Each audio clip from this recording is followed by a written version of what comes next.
صلاتي ونسكي ومحياي ومماتي لله رب العالمين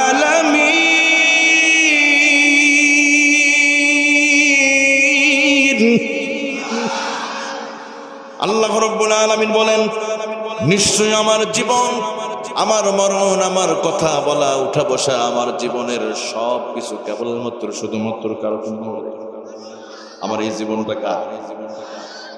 আমাদের এই 3.5 হাত বডিটা এটা কে দিয়েছে?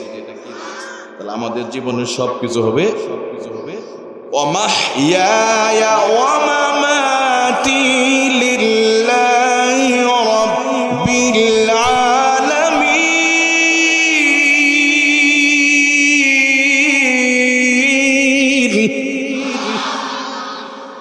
তাহলে আল্লাহ তাআলা আমাদেরকে যেই জন্য পৃথিবীতে পাঠালেন, তাহলে দুনিয়াতে আমাদের সে আল্লাহর বিধান মতে চলার দরকার আছে না নাই? আমাদের এই দেশে আল্লাহর বিধান অনুযায়ী কি চলি? হ্যাঁ চলি, ভুল কথা। শুধু মসজিদে মরার সময় মসজিদের ভিতরে আল্লাহর হুকুম মানে, কিন্তু বাহিরে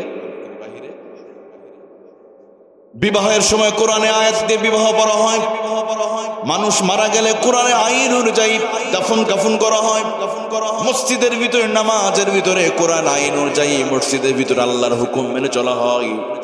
কিন্তু মসজিদের বাহিরে কোর্ট কাছারি আদালতে কোরআনের আইনকে মানা হয়। গত 54 বছর ধরে 1971 সালের পর থেকে আজকের এই দিন পর্যন্ত আমাদের দেশে আল্লাহর আইন অনুযায়ী চলা হয় নাই বলে দেশের মানুষ প্রকৃত শান্তি থেকে অনেক দূরে আছে। বলেন তো, আমাদের ভিতরে কি শান্তি আছে? কুত্তা বিড়ালের ভিতরে যেই শান্তি আছে সেটা মানুষের ভিতরে নাই। কখনো শুনেছেন কুকুর কুকুরকে মার্ডার করে, বিড়াল বিড়ালকে হত্যা করে, অথবা একটা বিড়াল আর একটা বিড়ালকে মার্ডার করে অথবা অসুস্থ বানায় হাসপাতালে ভর্তি করে মামলা দেয়? দেয় কারা? তাহলে প্রাণীদের ভিতরে শান্তি আছে? আকাশে তাকান, চন্দ্র সূর্য, তাদের মাঝে ঝগড়া নাই, মারামারি নাই, হামলা নাই, মামলা নাই। পদ্মা, মেঘনা, যমুনা নদীর অথই জলরাশির নিচে যে প্রাণীগুলো আছে, মাছের ভিতরে কোনো মারামারি নাই, কোনো হল দখল নাই, তাদের ভিতরে কোনো ঝগড়া নাই। তাহলে সমস্যা কাদের ভিতরে? মানুষের ভিতরে। আমাদের ভিতরে সমস্যা, অথচ কথা ছিল মানুষ শান্তিতে থাকবে। আর এই জন্য আল্লাহ তাআলা শান্তির ট্যাবলেট আল্লাহ কোরআন পাঠিয়েছে। কথা বলেন ঠিক কিনা? ফামান তাবিআ হুদায়া ফালা খাউফুন আলাইহিম ওয়ালা হুম ইয়াহজানুন।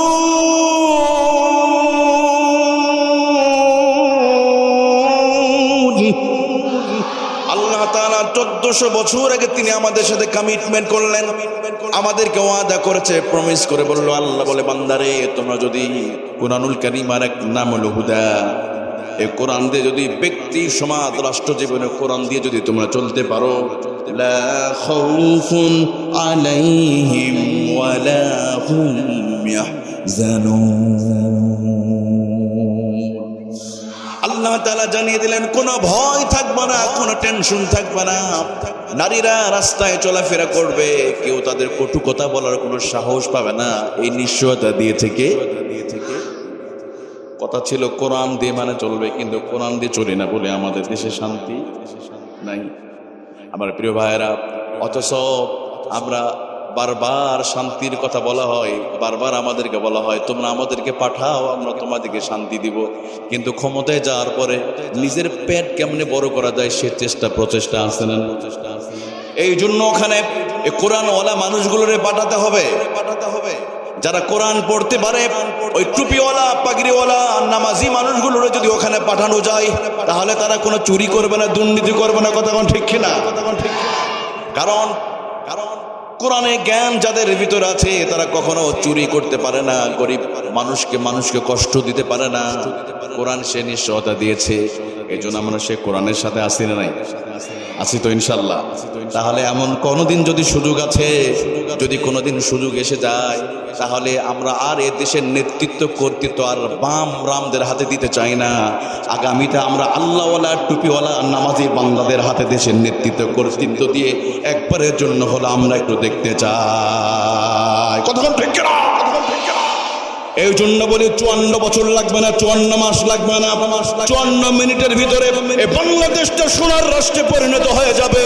এই কোরআনকে যদি আমরা পার্লামেন্টে নিতে পারি, কতক্ষণ ঠিক কিনা?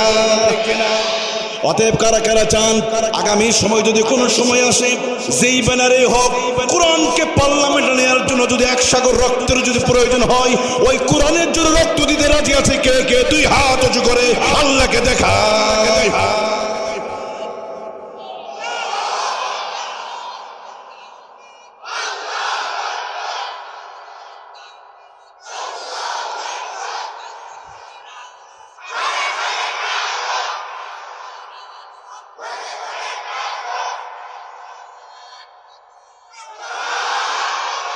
আল্লাহ তাআলা আমাদের কবুল করুন, আমিন। আপনাদের কষ্ট হচ্ছে, আল্লাহ আমাদের স্বপ্ন কবুল মঞ্জুর করে নেই। আমরা আচ্ছা 54 বছরের ভিতরে মহিলার ক্ষমতা ছিল 31 বছর। কত বছর? একসময় স্বরাষ্ট্রমন্ত্রী মহিলা, শিক্ষামন্ত্রী মহিলা, তাই না? সমস্ত মহিলাদেরকে দায়িত্ব দিয়েও মহিলারা ধর্ষণ বন্ধ করতে 345টা আসনে যদি মহিলাদেরকে বসানো হয় আর কোরআনকে বাইপাস করে নিজেদের মস্তিষ্কে প্রসূত আইন যদি রাষ্ট্র চালায়, কিয়ামত পর্যন্ত তার ধর্ষণ বন্ধ করতে পারে। কিন্তু আল্লাহ 1400 বছর আগে বলে গেছে, বেশি দিন লাগবে না।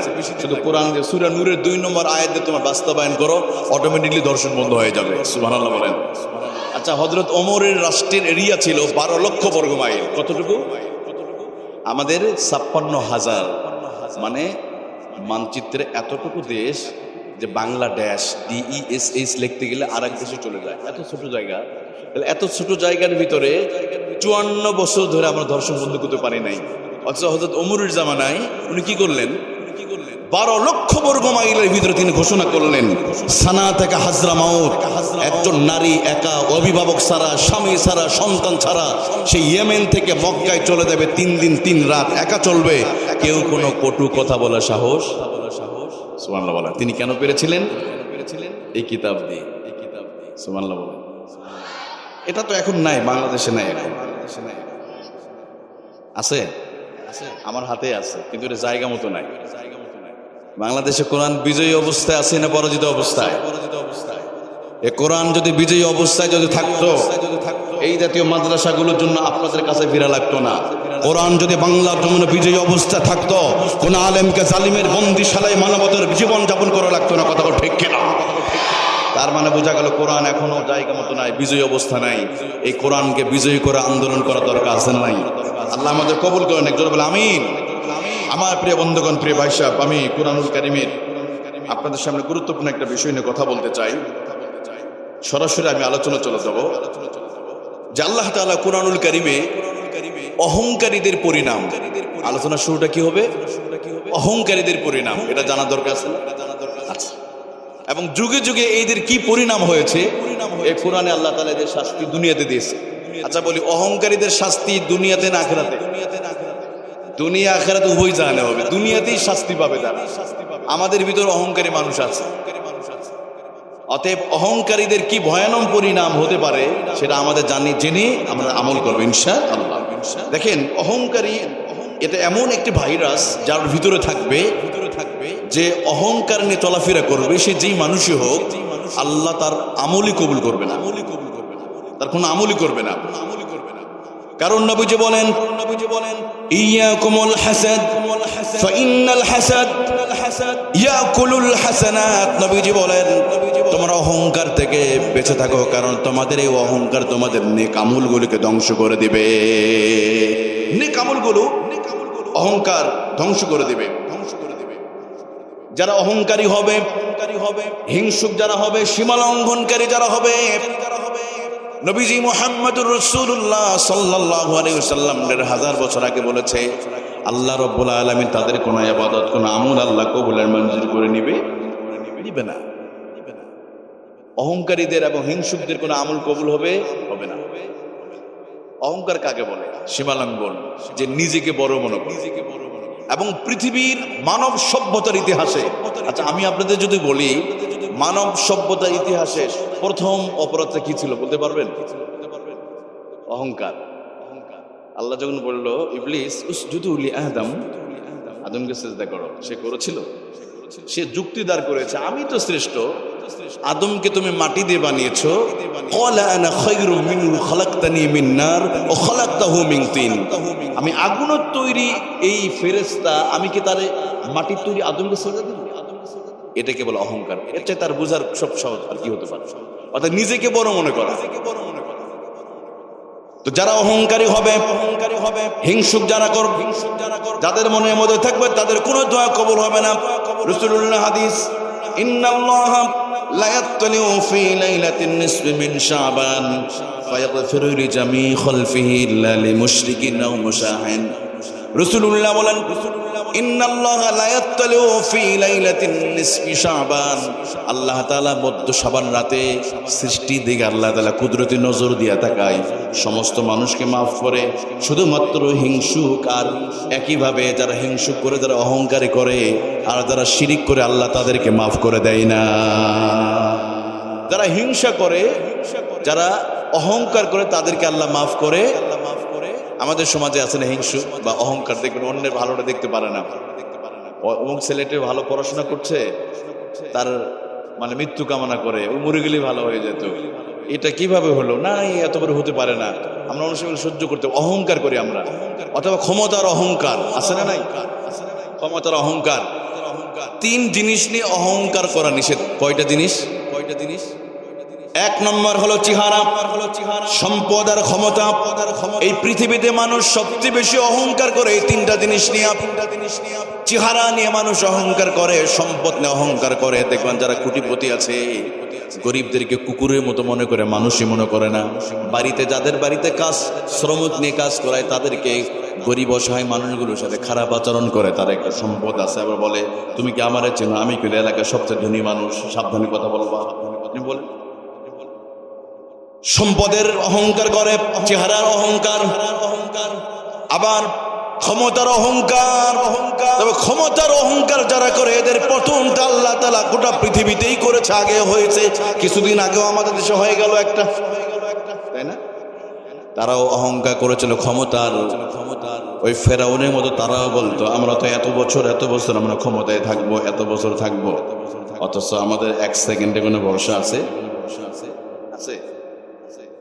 তারা বলতো আমরা এত বছর থাকবো, কিন্তু দেখা গেল তাদের সীমালঙ্ঘন আর অহংকারের জন্য সামান্য মানুষ কিন্তু ভুল করে, ছোট্ট ছোট ভুলের কারণে তাদের ক্ষমতা থেকে আল্লাহ, অহংকার থেকে আল্লাহ অহংকারীদের নামিয়ে দেয়। ফেরাউন কে আল্লাহ তাআলা ডুবিয়ে মেরেছে, অনেক বড় আযাব দিয়ে মারে নাই।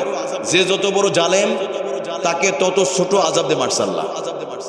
খেয়াল করেন, যে যত বড় জালেম তাকে অনেক বড় আযাব পাঠাতে হয় নাই। কি করেছে আল্লাহ তাআলা? ছোট আযাব দিয়ে আল্লাহ ধ্বংস করেছে। ঠিক কি না? আবু জেহেল আল্লাহ রাসূলকে কষ্ট দিয়েছিল। ওই আবু জেহেলকে হত্যা করার জন্য আবু বকর, ওমর, ওসমান লাগে নাই, আবু উবাদা ইবনুল জাররাহ রাদিয়াল্লাহু আনহুমা দিয়ে হত্যা করা লাগে নাই। আল্লাহ তাআলা সামান্য 12 বছর বয়সে ছোট্ট মায আর মুআযকে দিয়ে আল্লাহ তাআলা আবু জেহেল দুনিয়াতে বিদায় করছে। সুবহানাল্লাহ বলেন। একইভাবে নমরুদরে সাইজ করেছে। বলেন তো নমরুদের কি অনেক বড়কে বাহিনী দিয়ে মারছে? একটা ছোট্ট প্রতিবন্ধী অসুস্থ মশা দিয়ে আল্লাহ নমরুদের সাইজ করছে, তাই না? ফেরাউনকে পানিতে ডুবে মেরেছে। আবার গত 17 বছর যারা একইভাবে এদেশের মানুষের মুখের ভাষা যারা কেড়ে নিতে চেয়েছিল, বারবার ক্ষমতার অহংকারে যারা করতো এত বছর আমরা থাকবো, এত বছর আমরা ক্ষমতা থাকবো, বিভিন্ন সময় বিভিন্ন জঙ্গির নাটক করে দাড়িওয়ালা টুপিওয়ালা আলেমদেরকে জেলখানার ভিতরে যারা বন্দি করে রেখে দিত, আল্লাহ তাআলা তাদেরকে কিন্তু এই দেশ থেকে তাড়িয়েছে অনেক বড় কোনো শাস্তি দিয়ে না, ছোট্ট একটা সিদ্ধান্তের কারণে। ছাত্ররা শুধু বলেছিল বাংলার জমিনে কোনো বৈষম্যের ঠাঁই নাই, শুধু এতটুকু বলেছিল। কি বলেছিল? বাংলার জমিনে বৈষম্য ঠাঁই নাই। কিন্তু যখন তারা অধিকার নিয়ে চাইলো, সাংবাদিক যখন জিজ্ঞেস করলো যে চাকরি কি তারা পাবে, একটা ট্যাগ দেওয়া হলো, চাকরি কি রাজাকাররা পাবে? তখন ছাত্ররা বললো চেয়েছিলাম অধিকার, হয়ে গেলাম তুমি কে আমি কে, শুরু হয়ে গেল। এই বিষয়টা 1 মিনিটে সমাধান করতে পারতো, তাই না? আচ্ছা তোদের কত কোটা লাগবে? 110,000 কোটা দিয়ে দিলাম, সমাধান করতে কয় মিনিট লাগবে? 1 মিনিট। কিন্তু জেদ আর অহংকার মানুষকে এভাবে একটা ভুল সিদ্ধান্তের কারণে তিল তিল করে করা ক্ষমতা আল্লাহ সাকার করে দিতে পারে। কথা বলেন ঠিক কিনা? কারণ ক্ষমতার মালিক কে? সম্পদ এবং ক্ষমতার আর ইজ্জতের মালিক কে দিতে পারে ভাই? কে দিতে পারে? এই জন্য কখনো অহংকার করা যাবে? আবার সামনেও যদি কেউ অহংকার করে, বা আপনি যদি ক্ষমতায় গিয়ে, অথবা আপনি যদি ক্ষমতায় গিয়ে আবার অহংকার করেন, আপনার যদি এখানে শিক্ষা যদি গ্রহণ না করেন, কেউ ছিল না। এই আজ জাতিকে আল্লাহ তাআলা কেন ধ্বংস করে দিয়েছে? আজ জাতির হেদায়েতের জন্য আল্লাহ তাআলা নবী হুদ আলাইহিস সালাতু ওয়াস সালামকে আল্লাহ রাব্বুল আলামিন পাঠিয়ে দিলেন, হুদ রে তুমি তাদেরকে কালিমার দাওয়াত তুমি পৌঁছে দাও। নবী হুদ আলাইহিস সালাতু ওয়াস সালাম যখন তাদের কাছে কালিমার দাওয়াত দেওয়া শুরু করলো, হুদ আলাইহিস সালাতু ওয়াস সালামের সাথে তারা অহংকার করলো, সীমা লঙ্ঘন করলো। এমনকি হুদ আলাইহিস সালাতু ওয়াস সালামকে তার উপর জুলুমান নির্যাতন করা শুরু করলো। যখন হুদ আলাইহিস সালাম তাদেরকে কালিমার দাওয়াত দেয়, আল্লাহর কথা যখন বলে, তারা বলে তুমি কি জানো? ওয়াকালু মান আশাদ্দু মিন্না কুওয়া, তারা বলতো হুদ রে তুমি কোন আল্লাহর ভয় দেখাও? আমরা তো এই আদ সম্প্রদায় পৃথিবীতে সবচাইতে আমরা বেশি শক্তিশালী, তুমি কিসের ভয় দেখাও? হুদ তুমি কোন আল্লাহর ভয় দেখাও? আমরা তো আদ সম্প্রদায়, আমরা পাহাড় কেটে কেটে বিশাল সুরম্যখচিত বিল্ডিং বানাই, তুমি ওই আল্লাহর ভয় দেখাও, তাই না? আমরা অনেক ক্ষমতাবান। অকল মানাশাদ্দু মিন্না কুওয়া, আমাদের চাইতে আর শক্তিশালী পৃথিবীতে কে আছে? যখন তারা এটা বলল, এবার আল্লাহ রাব্বুল আলামিন তাদের উপর আযাব আল্লাহ তাআলা পাঠিয়ে দিলেন। কি করলেন দেখেন, ওয়া আম্মা আদুন ফাউহলিকু বিরিহিন সরসরিন আতিয়া, আল্লাহ রাব্বুল আলামিন তাদেরকে এমন একটা গজব আল্লাহ পাঠিয়ে দিল, ভয়ঙ্কর বিকট একটা শব্দ আল্লাহ তাআলা অবতীর্ণ করে দিলেন। এই শব্দটা একদিন নয়, 2 দিন না, আল্লাহ তাআলা সুন্দর করে বলছে। আল্লাহ তাআলা সুন্দর করে বলেন, বিরিহিন সরসরিন আতিয়া সাখখারাহা আলাইহিম সাবআ লায়ালি ওয়া সামানিয়াতা আইয়াম, এমন একটা বিকট শব্দ, ওই শব্দটা 7 রাত 8 দিন ধরে কন্টিনিউ ধরে আল্লাহ তাআলা ওই শব্দ ভয়ঙ্কর ওই বিকট শব্দ আল্লাহ তাআলা অবতীর্ণ করা শুরু করলেন। ওই শব্দে ওই হুদ সম্প্রদায়ের যত মানুষ আসছিল সবগুলো আল্লাহ তাআলা দুনিয়া থেকে ফিনিশ করে দেয়। তারা অহংকার করেছিল আমরা সবচেয়ে বেশি শক্তিশালী, আমাদেরকে কে ক্ষমতা থেকে নামাবে? এরকম শব্দ গত 17 বছর শুনছেন না আপনারা? শুনেছেন? আমরা কে আমাদেরকে হটাবে? এই কথা বলেছিল কওমে আদ সম্প্রদায়ের মানুষগুলো, অকালু মান আশাদ্দু মিন্না কুওয়া, আমাদের চাইতে কে আছে পৃথিবীতে শক্তিশালী? বলে করুণার চাইতে আমরা শক্তিশালী। বলছেন ওই যে একজন কাদের কওয়া ছিল না, উনি কি বলতো? করুণার চাইতে শক্তিশালী। পরে পালানোর জন্য জায়গা খুঁজে পায় না। কতক্ষণ ঠিক কিনা? আমার প্রিয় ভাইয়েরা দেখেন কোরআনে আয়ার সাথে কিভাবে মিলে যায় একটু খেয়াল করেন। এবার আসেন ইতিহাস কিভাবে আল্লাহ তাআলা এই ঘটনা 3000 বছর আগে ঘটনা বাস্তবতার সাথে যদি মিলানো একটা হুবহু মিলে যায়। সামুদ সম্প্রদায় অহংকার করলো, সীমা লঙ্ঘন করেছে। আল্লাহ তাআলা হযরত সালেহ আলাইহিস সালাতু ওয়াস সালামকে আল্লাহ তাআলা পাঠিয়ে দিলেন, সালেহ যাও তুমি তাদেরকে হেদায়েতের কথা বলবে, দ্বীনের কথা তুমি বলবে। হযরত সালেহ আলাইহিস সালাতু ওয়াস সালাম যখন তাদের কাছে গিয়ে আল্লাহর ভয় দেখালেন, কিয়ামতের ভয় দেখালেন, এবার সালেহ আলাইহিস সালামের কওমে সামুদ গোত্রের মানুষগুলো বলল, ও সালেহ তুমি তোমার ওই রবকে, তুমি তোমার ওই আল্লাহকে একটু দেখাও, তুমি ভয় দেখাও, তুমি আযাবটা এনে দেখাও না। আল্লাহ এটা বলেন। আল্লাহ তাআলা বলেন, ইয়া সালিহ তিনা বিমা তাইদুনা ইন কুনতা মিনাল মুরসালিন, ও সালেহ তুমি যদি সত্যিকারে যদি নবী হয়ে থাকো, ইন কুনতা মিনাল মুরসালিন, যদি নবী হয়ে থাকো, যে আল্লাহর ভয় দেখিয়েছো, ওই আযাব পারলে তুমি একটু এনে আমাদের একটু দেখায় দাও। কিরকম সীমা লঙ্ঘনকারী ছিল। বলে সালেহ তুমি আল্লাহর ভয় দেখাও, আযাবের ভয় পারলে একটু দেখাও তো। বিমা তাইদুনা ইন কুনতা মিনাল মুরসালিন, যদি নবী হও সত্যি তাহলে দেখাও আযাব। এবার আল্লাহ তাআলা কি বললেন? আল্লাহ সুবহানাহু ওয়া তাআলা ভূমিকম্প দিয়ে সালেহ আলাইহিস সালামের বংশের সমস্ত মানুষগুলো আল্লাহ তাআলা দুনিয়াতে মেসাকার করে দিয়েছে। আল্লাহু আকবার বলেন। সে আল্লাহ এখনো নাই, ওই আকাশ ওই জমিন মনে এখন আর নাই। আমার প্রিয় ভাইয়ারা, নবী নূহ আলাইহিস সালাতু ওয়াস সালামের বংশের কাহিনী তো জানেন। তিনিও তার বংশের মানুষদেরকে 1 বছর নয় 2 বছর নয় 950 বছর ধরে তাদেরকে কালিমার দাওয়াত দিলেন।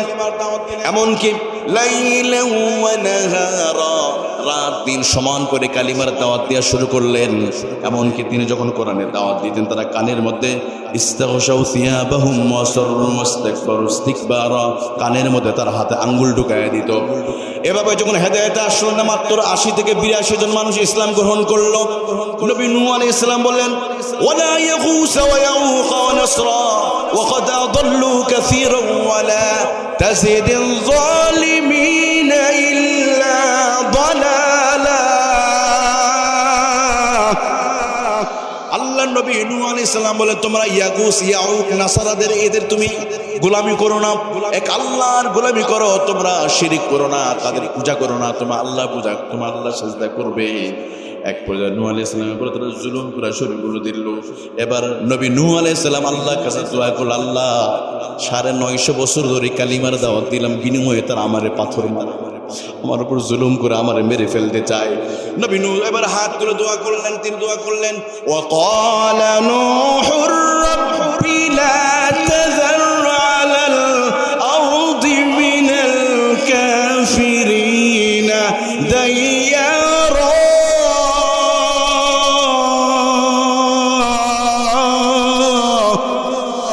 আল্লাহর নবী নূহ আলাইহিস সালাম দোয়া করলেন, নূহুর রাব্বি লা তাযার আলাল আরদি মিনাল কাফিরিনা দাইয়ারা। আয় আল্লাহ, ওই কাফিরদের 14 গোষ্ঠী তুমি মাটির সাথে তুমি দাফন করে দাও, আল্লাহ তুমি তাদেরকে শেষ করে দাও। এবার আল্লাহ তাআলা দোয়া কবুল করলেন। আল্লাহ বলেন, ও নূহ, তুমি একটা নৌকা বানাও, ওয়ায়াসনাউল ফুলকা ওয়া কুল্লামা মাররা আলাইহি মালাউন সাখিরু মিনহু, তুমি একটা নৌকা বানাও। আল্লাহ বলেন, নূহ তুমি একটা নৌকা বানাও, আর প্রত্যেকটা সৃষ্টির জোড়ায় জোড়ায় তুমি নৌকাতে উঠাবে, আর তুমি সবাইকে আযাবের ভয় দেখাও, যদি কি ঈমান আসতে চাও ওকে ভালো। কিন্তু দেখেন নবী নূহ আলাইহিস সালামের বংশের মানুষগুলো ওই সময় যারা বেঈমান ছিল তা আরো ঠাট্টা মস্করা করা শুরু করলো। দেখো দেখো, নূহ নৌকা বানিয়েছে, নাকি আযাব আসবে, নৌকা নিয়ে পালিয়ে যাবে, এসব কি উল্টাপাল্টা কথা বলে নূহ আলাইহিস সালাম, হযরত নূহ। এমনকি নৌকাতে গিয়ে তারা প্রস্রাব পায়খানা করে দিয়ে চলে আসতো, অথচ আল্লাহ সতর্ক করে দিয়েছে, ও নূহ তুমি তাদেরকে বলে দাও জোড়াই জোড়াই মানুষদের উঠাও, আর যারা কালিমা পড়েছে তাদেরকে তুমি উঠাবে। কিন্তু সীমা লঙ্ঘনকারী ওই অহংকারীরা আল্লাহ নবী নূহ আলাইহিস সালাতু ওয়াস সালামের সাথে সীমা লঙ্ঘন করলো। এমনকি আল্লাহ তাআলা যে নৌকা বানানোর কথা বললো, ওয়ায়াসনাউল ফুলকা ওয়া কুল্লামা মাররা আলাইহি, নৌকা তুমি বানাও, নৌকা নিয়ে তারা উপহাস করতো, ঠাট্টা করতো। এক পর্যায়ে আল্লাহ রাব্বুল আলামিন এবার আসমান থেকে গজব পাঠিয়ে দিলেন, মাটির নিচ থেকে আল্লাহ তাআলা উদ্ভুত করে পানি বের হওয়া শুরু করলো। এমন পানি শ্রাবণের খরস্রোতা উত্তাল তরঙ্গমালার মতো পানি বের হতে লাগলো। ওই পানি এমনকি আশেপাশে পাহাড় টাহাড় সব কিছু পানির নিচে দাফন হয়ে যায়। আল্লাহ তাআলা ওই নৌকাতে যারা উঠেছিল ওই মানুষগুলোকে কেবল আল্লাহ তাআলা তাদেরকে হেফাজত করেছে। সুবহানাল্লাহ, এখনো সেই নৌকার অস্তিত্ব খুঁজে পাওয়া যায় যদি পাহাড়ে। এই নৌকাটা এখনো পাওয়া গেছে, এখন আছে, অস্তিত্ব পাওয়া গেছে, কোরআনে যা বলেছে। তাহলে এই সম্প্রদায় অহংকার করলো আল্লাহর সাথে। আমরাও আলেম ওলামা যখন অনেক সময় আযাবের কথা বলে, তোমরা এটা করো না, ভূমিকম্প কিন্তু আসবে, আরে হুজুর কত একটু বলেন, অর্থাৎ সকালবেলা ভূমিকম্প, বিকালবেলা আবার বিড়ি খায়। এদিকে তো বিড়ি খায় না কেউ, বিড়ি খায় না কেউ, একটু মাঝে মাঝে আলেম ওলামারা বারবার ভূমিকম্পের কথা বলে। কোরআন থেকে তোমরা সুদ ঘুষ ইয়াবা এগুলো ছেড়ে দাও, তখন হুজুরদেরকে ডান্ডা বাড়ি দেয়া জেলখানার ভিতর ঢুকায়। আবার বলে আমরা মসজিদ তৈরি করি, মসজিদ বানাই, সকালে ঘুম থেকে উঠে তাসবিহ জায়নামাজ তালাশ করি, আবার সুযোগ পেলে হুজুরদেরকে জেলখানায় আছে না নাই? তাহলে আমার প্রিয় ভাইরা, যে আলেমদেরকে এটা কথা মনে রাখবেন, হুজুরদের টাকা পয়সা নাই, গরিব মানুষ আহারে, কিন্তু হুজুরদের চোখের পানি কন্ট্রোল করার ক্ষমতা কারো আছে? ক্ষমতা নাই। এই যে ভূমিকম্পের কথা কেন বারবার বলা হয়েছিল, দেখেন কত আলোচনা হয়েছে, কিয়ামতের আলোচনা, কত ভূমিকম্প কেন হয়। যেই সমাজের ভিতরে, বিশেষ করে যেই সমাজের ভিতরে গায়িকা নায়িকা নাচানো হবে, মদের ব্যবহার বেড়ে যাবে, ওই সমাজের ভিতরে কি করবে আল্লাহ তাআলা? ভূমিকম্প দিবে। এমনকি আল আমানাতু মাগনামা, যেই সমাজের ভিতরে আমানতদারি উঠে যাবে, ওই সমাজের ভিতরে আল্লাহ তাআলা বেশি বেশি ভূমিকম্প দিবে। বলেন তো আমাদের সমাজে এখন আমানতদারি আছে? আছে নাই? আমাদের নেতারা তো আমানতদারি কিভাবে খেয়ানত করে এটা শেখায় ওনারা, শেখায় না আমাদেরকে। দেখবেন নির্বাচন আসলে বলবে ভাই আমাদের এটা দিবা, বাংলাদেশকে আমরা ইতালি বানায় দেব, তাই না? বলে আপনাদেরকে 10 টাকা দামের চাল খাওয়াবো, এটা করব, আপনাদের ঘরে ঘরে চাকরি দেবো। কিন্তু দেখা গেল ঘরে ঘরে লাশ, আর ঘরে ঘরে চোর বাটপার দিয়ে ভরে দিয়েছে, মামলা দিয়ে ভরে দিচ্ছে না। ক্ষমতায় যাওয়ার আগে আমাদের সুন্দর সুন্দর বলে এটা করে, এটা দাও, তোমাদেরকে এইটা দেব। তার মানে এই দেশে গত 54 বছর ধরে আমাদেরকে কিভাবে আমানতের খেয়ানত করতে হয় এটা ওরা আমাদের শিখিয়েছে। কথা কোন ঠিক না? তবে আল্লাহর কসম করে বলি, যাদের কলিজার ভিতরে কোরআনে জ্ঞান আছে তারা কোনোদিন এইটা কাজ করতে পারে না, কোনোদিন পারবে, কারণ তাদের কলিজার ভিতরে কোরআনে জ্ঞান আছে। কোরআনে জ্ঞান নিয়ে যদি আমানতদারি বেঈমানি করে, এদের শাস্তি আরো বেশি হবে। তো যাই হোক, এই যে ভূমিকম্পগুলো 1 নম্বর কারণ, যেই সমাজের ভিতরে আমানতদারি থাকবে না ওই সমাজে শাস্তি দিবে কে? আল্লাহ। ভূমিকম্প দেখ, বর্তমান হোম ডেলিভারিতে মদ বিক্রি হয়, সুবহানাল্লাহ বলেন, এখানেও সুবহানাল্লাহ। ভেজাল তো সব জায়গায় দেখতেছি, এখানেও ভেজাল, সুবহানাল্লাহ নাউজুবিল্লাহ হবে, আরো জোর করে নাউজুবিল্লাহ। আসলে হবে, এটা স্বাভাবিক। আমি বলি তো আমাদের দেশে এমনি ভেজাল, সব জায়গায় ভেজাল, পানিতে ভেজাল, দুধে ভেজাল, খাদ্যে ভেজাল, আছে না নাই? তো আপনাদের রাজশাহী এলাকার খুব দেশপ্রেমিক, রাজশাহী মানুষটা একটু বেশি দেশপ্রেমিক, কারণ রাজশাহী মানুষ অনেক ভালো ভদ্র। আমার বিভাগ কিন্তু রাজশাহী, এই জন্য আমি একটু বেশি বলছি। শুনেন, এই রাজশাহী এলাকার দেশপ্রেমিক। বাংলাদেশে এত ভেজাল, আমি ভেজালের দেশে থাকবো না, আমি আত্মহত্যা করে মারা যাবো। আপনাদের গোদাগাড়ি এলাকা ধরেন কোন এক ছেলে, আব্দুর রহমান নাম, সে বাজার থেকে 1 বোতল কীটনাশক কিনে আনছে, বিষ খেয়ে আত্মহত্যা করে মারা যাবে। পরের দিন 16 কোটি চোখ, 32 কোটি চোখ দিয়ে দেখবে যে দেশপ্রেমিক সেই রাজশাহী এলাকার গোদাগাড়ির আব্দুর রহমান বিষ খেয়ে আত্মহত্যা করে মারা গেছে, শুধু ভেজালের যন্ত্রণায়। মানে দেশেই থাকবো না, এত ভেজাল কেন বাংলাদেশে? ভেজাল আর বিনোদন আর আছে না নাই? বাস এবার কি করলো, বিষ খেয়ে রাতের বেলা বিষ কিনে এনে ঢকঢক করে খেয়ে ঘুমিয়ে পড়েছে। সকালবেলা ঘুমতে জায়গা পেয়েছে, তার মৃত্যু হয় নাই। টেনশন, কি ব্যাপার, বিষ খেলা মৃত্যু হলো না, কারণটা কি? পরে বিষের বোতল নিয়ে চলে গেছে ল্যাবরেটরিতে, ল্যাবে টেস্ট করে দেখে ওই বিষের ভিতরে মারাত্মক ভেজাল থাকার কারণে গোদাগাড়ি এলাকার আব্দুর রহমানের মৃত্যুর স্বাদ পূরণ হয় নাই। বিষেও ভেজাল, মরতেও পারবো না। কোন দেশে আসলাম রে বেচারা, হতাশ করছে, মরতেও পারবো না, কোন দেশে আসলাম। এবার চলে গেছে ঢাকার ওইদিকে, যাই এই পাটের হাপাল দিয়ে রশি বানায় আত্মহত্যা করে মরবে। এখানকার ভেজাল বাস। পাটের এদিকে কি বলে, পাটের রশি বলে না, হাপাল, সোনালি আঁশ যেটা বলে। বাস ঘরের উঠানের উপরে বসে মনের মাধুরী মিশে বিদ গান গায়, পানিতে ভেজাল, দুধে ভেজাল, খাদ্যে ভেজাল, মাঝে মাঝে নেতারাও উল্টাপাল্টা বলে, রডের বদলে বাঁশও ঢুকায়, এত ভেজাল, আবার কীটনাশকের ভেজাল। এই গান গায় আর রশি বানায়, আমের গাছের ডাল আর গলাতে ফাঁস দিয়ে আস্তে করে টান দিছে, রশিতে ছিল ভেজাল, ছিঁড়ে পড়ে গেছে। বিষ খেলাম, বিষে ভেজাল। মনের দুঃখে চলে গেলাম ঢাকার ওইদিকে, ওখানে পাটের হাবাল দিয়ে একটু আত্মহত্যা করে, ওখানেও ভেজাল, মরতেও পারবো না। চলে গেছে রংপুরে, কোথায়, রংপুর চিস্তা ব্রিজ আছে না, ওখানে লাভ দিবে, মরে যাবে বাস। কারণ পানি আর ব্রিজ দৃশ্যমান, এখানে ভেজাল কি দেখাই যায়? কেন কোনো ভেজালই নাই, তাই না? এবার ব্রিজ থেকে লাভ দিছে, নদীতে নাই পানি, পড়ে গেছে, পা ভেঙে গেছে, মরে যায় না। পরে জানা গেল নদীর পানি নাই কেন?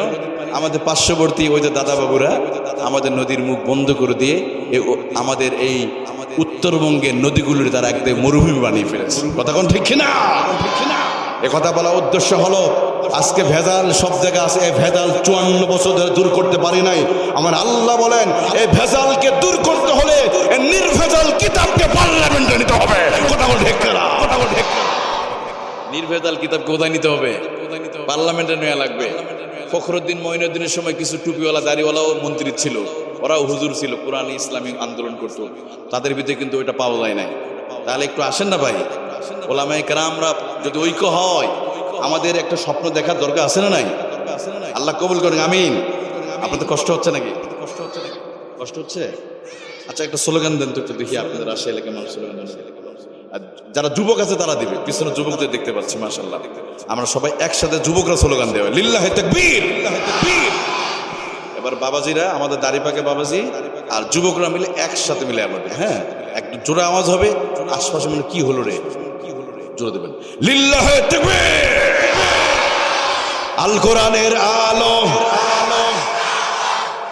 54 বছর ধরে ঘরে জ্বালাইছি, এবার সংসদে জ্বালাতে হবে। কি বলতে হবে? আল কোরআনের আলো, আল হাদিসের আলো, লিল্লাহি তাকবীর। আমার প্রিয় বন্ধুগণ, ইতিহাস থেকে জানিয়ে দিচ্ছিলাম, এই পৃথিবীতে যারা অহংকার করার জন্য কাদের কি ক্ষতি হয়েছে আল্লাহ তাআলা বলেন, অহংকারীদের দুনিয়াতে শাস্তি হবে। শুআয়ব আলাইহিস সালাতু ওয়াস সালাম যেই গোত্রের মধ্যে এসে তাদেরকে বলা হয় মাদিয়ান সম্প্রদায়। এই মাদিয়ান সম্প্রদায়কে হেদায়েতের জন্য আল্লাহ তাআলা নবী শুআয়ব আলাইহিস সালামকে পাঠালেন। এবার নবী শুআয়ব তাদেরকে কোরআনের দাওয়াত দেওয়া শুরু করে এক আল্লাহর কথা বললেন। কিন্তু যখনই নবী শুআয়ব আলাইহিস সালাম তাদেরকে আল্লাহর দাওয়াত দেওয়া শুরু করলো, তার গোত্রের মানুষগুলো বললে, শুআয়ব রে, আমরা তোমাকে আমাদের এই গ্রাম থেকে তোমাকে আমরা বের করে দিব। অপরাধটা কি? নবী শুআয়ব আলাইহিস সালাম শুধু বলেছে তোমাকে এক আল্লাহর গোলামি করো, পূজা করা যাবে না, মূর্তি পূজা করা যাবে না। এই অপরাধে আল্লাহ নবী শুআয়ব আলাইহিস সালামকে হুমকি দেওয়া হলো, শুআয়ব তুমি যদি দাওয়াতি কাজ যদি বন্ধ না করো, শুআয়ব রে, তোমার এই গ্রাম থেকে বের করে দেওয়া হবে। আল্লাহ তাআলা তিনি এটাও কোরআনের সূরাতুল আরাফের 88 নম্বর আয়াত আল্লাহ বলেন, ইয়া শুআয়ব ওয়াল্লাযীনা আমানু মা'আকা মিন ক্বরয়াতিনা আও লাতাউদুন্না ফী মিল্লাতিনা। আল্লাহু আকবার। মাদিয়ান সম্প্রদায়ের মানুষগুলো বলল, শুআয়ব তুমি যদি দিনের দাওয়াত বন্ধ না করো, এই ফী মিন ক্বরয়াতিনা আও লাতাউদুন্না ফী মিল্লাতিনা, শুআয়ব রে, আমরা তোমাকে আমাদের গ্রাম থেকে আমরা তাড়িয়ে দিব, বের করে দিব, ওই গ্রামে তুমি কোনোদিন থাকতে পারবে না। এভাবে শুআয়ব আলাইহিস সালামের উপর একটা পর একটা হুমকি দেওয়া শুরু করলো। আমার প্রিয় ভাইয়েরা, আমাদের দেশে এরকম হুমকি দেওয়া হতো আগে, তাই না? অমুক আলেম কথা বললে দেশের মধ্যে থাকতে পারতো না, এই দেশে চোর বাট্টারা থাকতে পারতো। অনেক সময় দেখেছি কোরআনের কথা বলার জন্য অনেক আলেমরা দেশে থাকতে পারে নাই, গ্রাম ছাড়া হয়েছে, বছরকে বছর দেশের বাহিরে ছিল। আপনারা জানেন মিজানুর রহমান আজহারি, সে কোনোদিন চুরি করে নেয়, বাটপারি করে নেয়, কিন্তু দীর্ঘ 5টি বছর বাংলাদেশ থাকতে পারছে। অনেক আলেমদেরকে হুমকি দেওয়া হতো। অপরাধ হলো একটাই, তার মাহফিলে লক্ষ লক্ষ জনতা, লক্ষ লক্ষ যুব সমাজ তার কোরআনে কথা শোনার জন্য যেত। শুধুমাত্র এই একটা অপরাধে তাকে মিথ্যা মামলা দিয়ে, মামলার ভয় দেখায় আমাদের মিজানুর রহমান আজহারিকে দেশ থেকে দেশান্তরী করা হয়েছিল। কথা বলা ঠিক কিনা? তাহলে পূর্বের জামানার যে কর্মসূচি, এখনো সেই কর্মসূচি আছে না নাই? এখনো তারা বলে, তখনও বলে, তোর শুআয়ব তুমি যদি আল্লাহর দাওয়াত দেয়া বন্ধ যদি না করো, আমানু মা'আকা মিন ক্বরয়াতিনা আও লাতাউদুন্না ফী মিল্লাতিনা, আমরা তোমাদেরকে সমাজ থেকে বের করে দেব। এভাবে যখন অহংকারী করা শুরু করলো, এবার আল্লাহ রাব্বুল আলামিন মাদিয়ান সম্প্রদায়ের উপর আল্লাহ এমন একটা গজব আল্লাহ নাজিল করে দিল। আল্লাহ কোরআনে বলেন, ফাআখাযাতহুমুর রাজফাতু ফাআসবাহু ফী দারিহিম জাসিমিন। আল্লাহু আকবার। আল্লাহ রাব্বুল আলামিন এবার ভয়ঙ্কর ভূমিকম্প দিলেন, ভূমিকম্প নাজিল করে দিলেন। যেই ভূমিকম্পের কারণে তাদের নিজেদের বিল্ডিং, নিজেদের উপরে ঘর বাড়ি ভেঙে পড়ে, তারা ঘরের সামনে ফাসবাহু ফি দারিহিম জাসিমিন, তারা তাদের ঘরের সামনে উপর হয়ে তারা পড়ে থাকলো, ঘরের সামনে পড়ে থাকলো। নিজেরা যে ঘর তৈরি করেছিল ওই ঘরের উপরে আল্লাহ তাদেরকে ধ্বংস করে দিয়েছে। মাদিয়ান সম্প্রদায়ের শাস্তি হলো আল্লাহ ভূমিকম্প দিয়ে শেষ করে। দেখেন, আমি চিন্তা করে দেখলাম, বিশেষ করে হযরত সালেহ আলাইহিস সালামের বংশের মানুষদেরকে ভূমিকম্প দিয়ে মেরেছে। আর একটা হলো মাদিয়ান সম্প্রদায়, এদের অপরাধগুলো খুব কাছাকাছি। কি কাছাকাছি? যদি তুমি দিনের দাওয়াত বন্ধ না করো, গ্রাম থেকে বের করে দেয়, এদের হুমকি দিত। আযাবের ভয় দেখাতো। ঠিক আমাদের সমাজে বর্তমান ভূমিকম্প কেন হচ্ছে আপনি খেয়াল করেন, এখনো হুমকি দেওয়া হয়। কেউ যদি সঠিক কথা বলতে যায়, দিন প্রচার করে, বলা হয় আমরা কিন্তু ক্ষমতায় আসলেই এরা দেশ ছাড়া করে ফেলে, দেশ ছাড়া করে ফেলে। এরকম ক্ষমতা বলেন কিনা? এই জাতীয় যারা অনাধিকার চর্চা করবে, গরিব অসহায়দের প্রতি যাদের ক্ষমতা নাই, মাজলুমদের উপর যত জুলুম করবে, তত আল্লাহ আসমান থেকে ভূমিকম্প নাযিল করে দিবে। তাহলে ভূমিকম্প থেকে জাতিকে বাঁচাতে গেলেও মাজলুমদের পক্ষে আমাদের থাকা দরকার আছে না নাই? কোন স্বৈরাচারের পক্ষে যাওয়া যাবে? যারা মাজলুম তাদের কাছে থাকবেন, তাদের কাছে কি করতে হবে? তাদের কাছে থাকতে হবে। আমার প্রিয় ভাইয়েরা, এবার আসেন আপনাদেরকে, কারুন নিজে সীমা লঙ্ঘন করেছিল। কারুনের কথা তো সবাই জানেন, তাই না? এই কারুনকে আল্লাহ তাআলা সম্পদের ধনভাণ্ডার দিয়েছিলেন। সুবহানাল্লাহ বলেন। আল্লাহ তাআলা বলেন, ওয়াতাইনাহু মিনাল কুনুজি মা ইন্না মাফাতিহাহু লাতানু বিল উসবাতি উলিল কুওয়া। আল্লাহ বলেন, আমি কারুনকে সম্পদের ধনভাণ্ডার আমি দিয়েছিলাম। কারুনকে এত সম্পদ ছিল, কয়েকশো উট লাগতো শুধু তার ধনভাণ্ডারের সেই চাবিগুলো বহন করতে। এত পরিমাণ সম্পদ, সেই সম্পদের চাবিগুলো বহন করতে কয়েকটা উট লাগতো। এবার মুসা আলাইহিস সালাম বলে, ও কারুন, তুমি, আল্লাহ তো তোমাকে অনেক সম্পদ দিয়েছে, তুমি একটু যাকাত দাও। এবার কারুন কি করলো? সীমা লঙ্ঘন করলো, অহংকার করে বলল, আচ্ছা আমি কেন দান করব? ক্বালা ইন্নামা উতিতুহু আলা ইলমিন ইনদি। কারণ বলো, মুসা তুমি আমার চাচাতো ভাই হতে পারো, কিন্তু আমি যে সম্পদ আমি অর্জন করেছি এটা কিসের? তোমার আল্লাহ দিয়েছে। আমি নিজের উতিতুহু আলা ইলমিন ইনদি, আমি আমার মেধা খাটিয়ে আমি দুনিয়াতে ধনী হয়েছে, অতএব আমি যাকাত দিতে পারবো। এবার আল্লাহ তাআলা বলেন, ঠিক আছে। যখন সীমা লঙ্ঘন করলো, অহংকারী করলো, এবার কারুনের উপরে আমার আল্লাহ রাব্বুল আলামিন আযাব পাঠিয়ে দিল। ফাখাসাফনা বিহি ওয়া বিদারিহিল আরদ।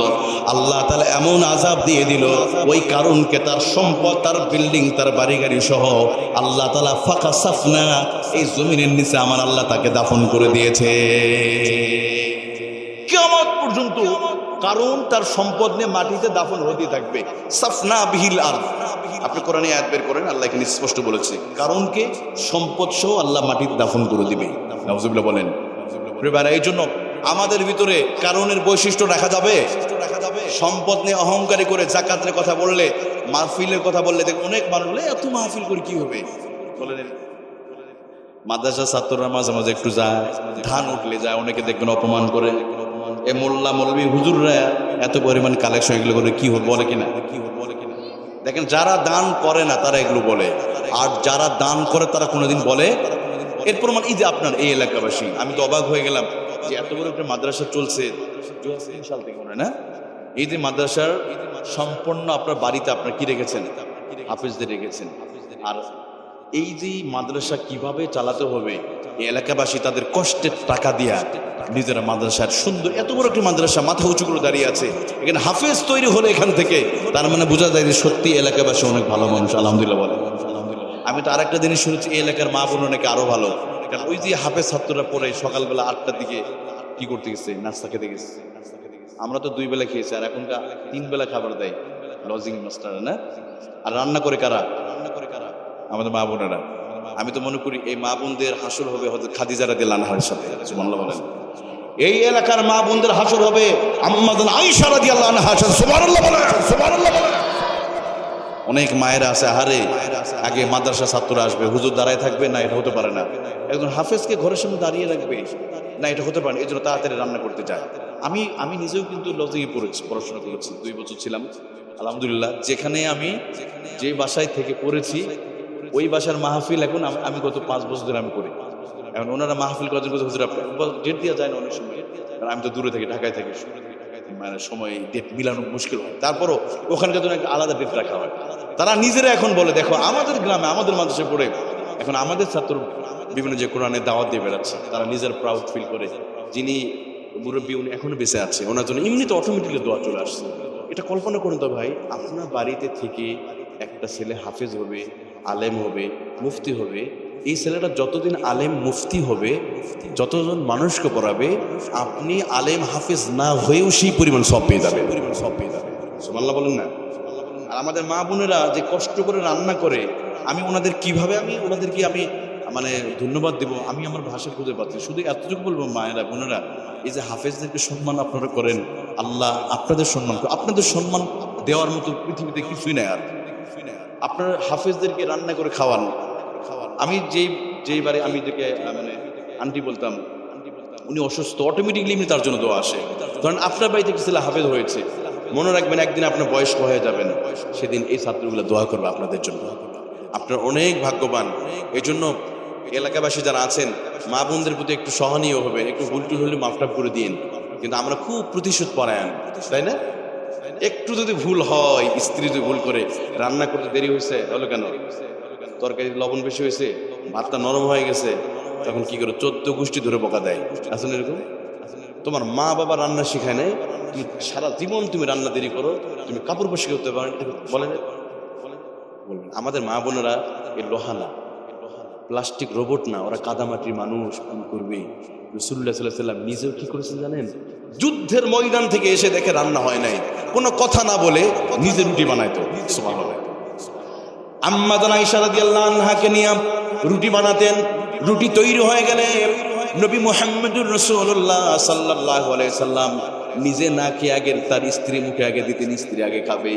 স্ত্রী যেখানে মুখ লাগায়, নবীজি সেখানে মুখ লেগে তিনি খেতেন। সুবহানাল্লাহ। আবার প্রশংসা করতেন আয়েশা রাদিয়াল্লাহু আনহা, তোমার আজকে রান্না অনেক চমৎকার হয়েছে, অনেক ভালো হয়েছে। আমরা তো 40 বছর সংসার করছি, জীবনে 1 মিনিট আমরা প্রশংসা করতে পারি না। নিজের বইয়ের প্রশংসা করবেন একটু মাঝে মাঝে, দেখবেন সেদিন অনেক খেদমত করবে আপনাদের। অনেকে বলে, হুজুর এখনকার বইয়েরা তো খেদমত করে না। খেদমত করে না কে বলেছে? আমি আপনাদের একটা তাবিজ শিখিয়ে দেবো, নেবেন আপনারা? এই তাবিজটা সবাই নিয়ে যাবেন। তো এই তাবিজ লেখা তাবিজ নয়, এই তাবিজটা মনে রাখবে। যদি বইয়ের খেদমত নিতে হয়, একটা তাবিজ, সেটা কি? আপনার স্ত্রীর প্রশংসা করতে হবে। কি করতে হবে? একটা পাম আছে না এলাকায়, কি বলে? পাম দেয়, ফুলায় বেশি বেশি। স্ত্রীর কাছে কিন্তু মিথ্যা কথা বলা যায়, জানেন তো আপনারা? বিবিকে খুশি করার জন্য মিথ্যা কথা বলা যায়। একটু মাঝে মাঝে মিথ্যা কথা বলবেন, পাম দিবেন। ধরেন একটা শাড়ি কিনছেন 500 টাকাতে, বলবেন আমি 5000 টাকা দিয়ে কিনছি, এর পাম দিবেন। মাঝে মাঝে ঘরে ঢুকে বলবেন, তোমার চুলগুলো না আজকে মনে হচ্ছে যেন ওই আল্লাহ তাআলা নিজ হাতে বানাইছে, অথচ মাথায় চুলই নাই, অর্ধেক পড়ে গেছে। ওই দিন শ্যাম্পুই দেয় না, চুল জটলা লেগে আছে, কিন্তু আপনি কি করলেন? পাম দিলেন। তোমার চুল এত সুন্দর, সৃষ্টিকর্তা নিজ হাতে চুল বানাই দিচ্ছে। একটু মাঝে মাঝে পাম দিবেন। তোমার দাঁতগুলো না নায়িকা পরিমণির চাইতে সুন্দর। সুবহানাল্লাহ বলেন না? সুবহানাল্লাহ বলেন না? মাঝে যদি বলেন, তুমি আমার দাঁতের প্রশংসা করেছো, তুমি এখনই বসো, মুরগির ডিম এখন খাওয়া দিবে। কে বলে খেতবা? ওই দিন আপনার মাথায় তুলে রাখবে, আমার প্রশংসা করছে আমার স্বামী, তুমি বসো, তোমার স্পেশাল খাবার আছে। মাঝে মাঝে দাঁতের প্রশংসা, অথচ ওই দিন দাঁত অর্ধেক দাঁত পড়ে গেছে, অর্ধেক দাঁত নাই। একটু মাঝে মাঝে তরকারি। আচ্ছা, আপনি আপনার জীবনে শেষ কবে আপনার বিবির রান্নার প্রশংসা করেছেন? খোঁজ করে দেখেন তো প্রিয় ভাইয়েরা। নাই, করি না, আমরা ভুল ধরি শুধু। যেই দিন তরকারিতে লবণ বেশি হবে, ওই দিন কি করবেন? আমি এই তাবিজটা বলে যাই, যেদিন তরকারিতে লবণ বেশি হবে ওই দিন কি করবেন? সুন্দর একটা পদ্ধতি শিখিয়ে দেয়, সেটা হলো ওই দিন স্ত্রীকে বলবেন, তুমি কি জানো আমার 40 বছরের সংসার জীবনে এত সুন্দর রান্না আমি কোনোদিন খাইনি। আমার 14 গোষ্ঠী কেউ এভাবে রান্না করে খাওয়াতে পারে, তোমার রান্না এত সুন্দর, অথচ ওই দিন সবচেয়ে খারাপ হয়েছে। এবার যখন স্ত্রী বলবে, সত্যি কি রান্না এত ভালো হয়েছে, একটু দাও তো, আমি একটু খেয়ে দেখি। এবার বউ যখন খেতে যাবে, দেখবে মারাত্মক লবণ, নুন বেশি হয়ে গেছে। তখন আপনার বিবি লজ্জিত হয়ে যে মাথা নিচু করবে, 100টা বাড়ি দেওয়ার চাইতে বেশি সম্মানের সহিত বেইজ্জতি করা যায়, তাই না? এদের হু হা করে চিল্লাচিল্লি না কইরা একটু মাঝে মাঝে সম্মানের সহিত বেইজ্জতি করবেন। ঠিক আছে তো ইনশাল্লাহ? কষ্ট হবে, কারণ তারাও তো কাদামাটি মানুষ। দেখেন স্বামী স্ত্রী। আচ্ছা, ইমাম আহমদ ইবনে হাম্বল, তিনি 10 লক্ষ হাদিসের হাফেজ ছিলেন। তার স্বামী স্ত্রীর ভিতরে 1 মিনিটের জন্য 30 বছরের ভিতরে 1 মিনিট ঝগড়া হয় নাই। আর আমাদের ঝগড়া দিয়ে দিন শুরু হয়, ঝগড়া দিয়ে রাত শুরু হয়। সুবহানাল্লাহ। এবার সব রেডি হয়ে গেছে। তো ইমাম আহমদ হাম্বলের স্ত্রী মারা গেল, কবরে দাফন করছে, কার মেরে উঠলো, ইয়া আম্মে আব্দুল্লাহ, হে আব্দুল্লাহর মা, তুমি চিন্তা করো না, তুমি জান্নাতি, তুমি জান্নাতি। স্বামী যখন কবরের পাশে দাঁড়িয়ে স্ত্রীকে জান্নাতের সার্টিফিকেট দিবে, মানুষ অবাক হয়ে গেল। আহমদ ইবনে হাম্বল ইমোশনাল হয়ে স্ত্রীকে জান্নাতি জান্নাতি বলছে। তার ছাত্ররা বলে, হুজুর কি কারণে আপনার বিবিকে আপনি জান্নাতি বলছেন, কারণটা কি? এবার আহমদ ইবনে হাম্বল বলে, দেখো আমার বিবির সাথে আমি 30 বছর সংসার করেছি, একটা মিনিটের জন্য আমাদের কোনোদিন ঝগড়া হয় নাই। তারা বললো হুজুর কি কারণে ঝগড়া হলো না? আহমদ ইবনে হাম্বল বলে, দেখো একটা পদ্ধতি মেনেছিলাম। যেদিন আমাদের বাসর রাত, ফুল সজ্জা রাত, সেদিন আমি আমার বিবিকে বললাম, ও আমার প্রাণী স্ত্রী, শোনো, আমিও কাদামাটির মানুষ, আমার ভুল হতেই পারে, তবে শোনো, তোমার প্রতি অনুরোধ হলো, যদি আমি কখনো রেগে যাই তুমি চুপ থাকবে, আর তুমি যদি রেগে যাও আমি চুপ থাকবো। তার মানে হলো স্বামী রেগে গেলে বউ চুপ করে থাকবে, বউ রেগে গেলে স্বামী চুপ করে থাকবে। তাহলে কি ঝগড়া হবে? কিয়ামত পর্যন্ত একজন চিল্লাচিল্লি করবে, ধরেন স্বামী রেগে গেছে, স্ত্রী চুপ করে আছে, কিছুক্ষণ পরে দেখবেন স্বামী আস্তে চুপ হয়ে যায়। এত চিল্লাচিল্লি করে লাভটা কি? সে তো কোনো জবাবই দেয় না, তাই না? এনার্জি লস করে লাভ আছে নাকি? আচ্ছা, আপনি গাছের সাথে ঝগড়া করেন, এই গাছ তুমি খারাপ, তো 14 গোষ্ঠী খারাপ, গাছ জবাব দিবে? ওর সাথে ঝগড়া হবে নাকি? মানুষ বলে এই তো পাগল, কি বলবে? আপনার বউকে গালি দিচ্ছেন, বউ কোনো কথাই বলছে না। অথবা ধরেন আপনি স্ত্রী প্রচন্ড রেগে গেছে, মাথায় একবার আগুন, রক্ত উঠে গেছে, আপনি একটু কষ্ট চুপ করে থাকেন, কারণ সে তো আপনার সন্তানের আম্মা, তাই না? সন্তানের মা, একটু ধৈর্য ধারণ করেন, বলুক না ভাই, আপনার গালি দিচ্ছে, মেয়ে মানুষ তো সারাদিন একটা বাচ্চা করলে আর একটা প্যাঁপু করছে, আর একটা পায়খানা করছে, একটা আম্মা খাবার দাও আছে, এগুলা কন্ট্রোল করে কে? আপনি তো বাচ্চা জন্ম দিয়ে বাজারে গিয়ে বিড়ি খান, চা খাইতেছেন, ওই ঘরে কি অবস্থা জানেন আপনি? একটা বাচ্চা টাইলসে পায়খানা করছে, পিছলে পড়ে গেছে, আর একটা হচ্ছে আবার একটা আমি চকলেট খাবো, আর একটা বলছে আমি চিপস খাবো। যত কষ্ট মেয়েদের, এই জন্য মাঝে মাঝে একটু রাগ করবো, ওনারা রাগ করবে, একটু আমাদের কম্প্রোমাইজ করতে হবে। আমাদের হুজুরদের পরিবারের ভিতরে ঝগড়াঝাটি হয়, হুজুররা মানে করে আসমান দেব তাহাত, কিন্তু সবার ভিতর হয়, কিন্তু যারা বুদ্ধিমান তারা কিন্তু চুপ থাকে, জীবনে ঝগড়া হবে না। এই পদ্ধতি মানলে রাজি আছে তো ইনশাল্লাহ? আর মাঝে মাঝে বিবির প্রশ্ন, কিন্তু সমস্যা হলো রাজশাহী এলাকা আমাদের ওইদিকে ছেলেরা বইয়ের প্রশ্ন করে, অন্যের বইয়ের প্রশংসা করে, আছে না নাই? অন্যের প্রশংসা না ভাই, আপনার ঘরে বিশ্ব সুন্দরী রেখে কোথায় আপনি যান? ওইদিকে নজর কেন? আপনি নজর ফিরান। কারণ বিয়ের পরে যদি কেউ জিনায় লিপ্ত হয়, দুনিয়াতে তার শাস্তি গলা খুঁড়ে মাটিতে পুড়ে পাথর মেরে মেরে মারতে হবে। দেখেন কোরআনে সরাসরি নামাজ না পড়লে শাস্তি শুধু একটা জায়গা বলেছে আল্লাহ, যে তোমরা কেন জাহান্নামে এসেছো এটা বলবে। আর স্পেসিফিক ভাবে কোরআনে বলা হয়নি নামাজ না পড়লে এই শাস্তিটা দেওয়া হবে। কিন্তু বিয়ে করার পরে নিজের বিবিকে রেখে তারা পরকীয়া লিপ্ত হবে, এদের শাস্তি আল্লাহ বলে তোমরা গলা পর্যন্ত গর্ত করবে। কতটুকু পর্যন্ত? এই পর্যন্ত গর্ত করে পাথর দিয়ে মেরে মেরে সবার সামনে মারবে। ওদের পৃথিবীতে বেঁচে থাকার কোনো অধিকার নাই। তাহলে এইরকম কোটি কোটি মানুষ এই শাস্তি মাথায় নিয়ে ঘুরতেছে, নাউজুবিল্লাহ বলেন। এর জন্য বলি প্রিয় ভাইরা, খবরদার, আপনার বিবি দুনিয়াতে কালো হোক আর দল হোক, আল্লাহ জান্নাতে যখন ঢুকাবে সবাইকে সুন্দরী বানায় ঢুকাবে।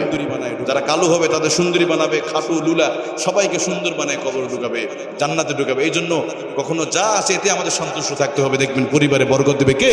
বরকত দেবে কে? আল্লাহ। আপনার তো কষ্ট হচ্ছে নাকি? আমার প্রিয় ভাইয়ারা, একটু খেয়াল করেন, যেহেতু মা বোনদের এখানে আছে তাদের বিষয়ে একটু আলোচনা করে নিলাম। এবার আসেন, আল্লাহ রাব্বুল আলামিন কুরআনুল কারীমে যেটা বলছে, বান্দারে শোনো, খবরদার, তোমরা অহংকার সাথে তোমরা চলবে না। যখন তোমরা চলবে তোমরা বিনয়ের সাথে চলবে। যারা অহংকারের বিপরীত বিনয়ী, বিনয়ীদের সম্মান দেয় কে? আরো জোরে বলেন। এই পৃথিবীতে সবচেয়ে বেশি বিনয়ী ছিলেন নবী মুহাম্মদুর রাসূলুল্লাহ সাল্লাল্লাহু আলাইহি ওয়াসাল্লাম। নবীজি বলেন, মান তাওয়াযা লিল্লাহি রাফাহুল্লাহ।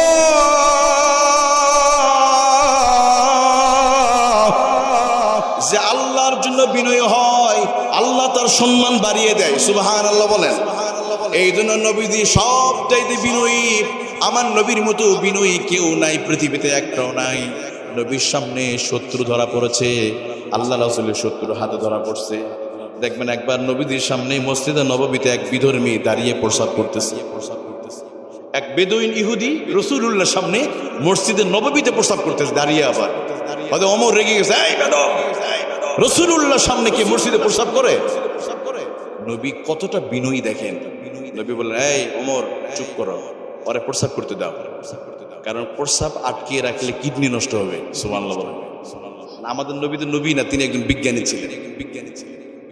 নবী বললেন, ওদের প্রসাব করতে দাও। এবার ওই ইহুদি যখন প্রসাব শেষ হয়ে গেছে, এবার রাসূলুল্লাহ সাল্লাল্লাহু আলাইহি ওয়াসাল্লাম তার কানে গিয়ে বলছে, তুমি কি জানো, তুমি যেখানে প্রসাব করে দিয়েছো এখানে আমরা আল্লাহর গোলামি করি। আমরা এখানে সেজদা দেই, আমরা নামাজ পড়ি এখানে। নবীজি কোনো ধমক দিলেন না, রাগ করলেন। আচ্ছা আপনারা কি করবেন? আপনাদের এই মসজিদে যদি কোনো হিন্দু প্রস্রাব করে কি করবেন আপনারা? যে নামাজ পড়ে না সেও একটা লাঠি নিয়ে দৌড় মারবে না? ফেসবুকে গুজব ছড়ায় দিয়ে এলাকার মধ্যে একটা রাইট শুরু করবে না, এটা ইসলাম শিখায় না। আমি আপনাদের বলে দিতে চাই, কোনো হিন্দু কোনো খ্রিস্টান মসজিদে প্রস্রাব পায়খানা যদি করে দেয়, আপনি রাসূলের আশেক যদি হন তাহলে নিজ হাতে পরিষ্কার করবেন ওইটা। বাকি কোনো ধমক দেবেন, ওরা বলবেন ভাই তুমি প্রস্রাব করেছো, তুমি জানো আমরা এখানে ইবাদত করি, তোমাদের গির্জায় যদি কেউ প্রস্রাব করতে হয় তোমার কেমন লাগবে ভাই? বুঝান। কিন্তু মারামারি করা যাবে? কোন হিন্দু কোন অমুসলিম তাদেরকে আমাদের কি করতে হবে?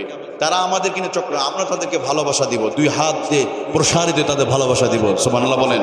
কারণ ইসলাম এত দূর এগিয়ে এসেছে শুধুমাত্র রাসূলুল্লাহর তার ভালোবাসার জন্য তারা ইসলাম গ্রহণ করেছে। কিন্তু আমরা সেই আচরণটা দেখাতে পারি না।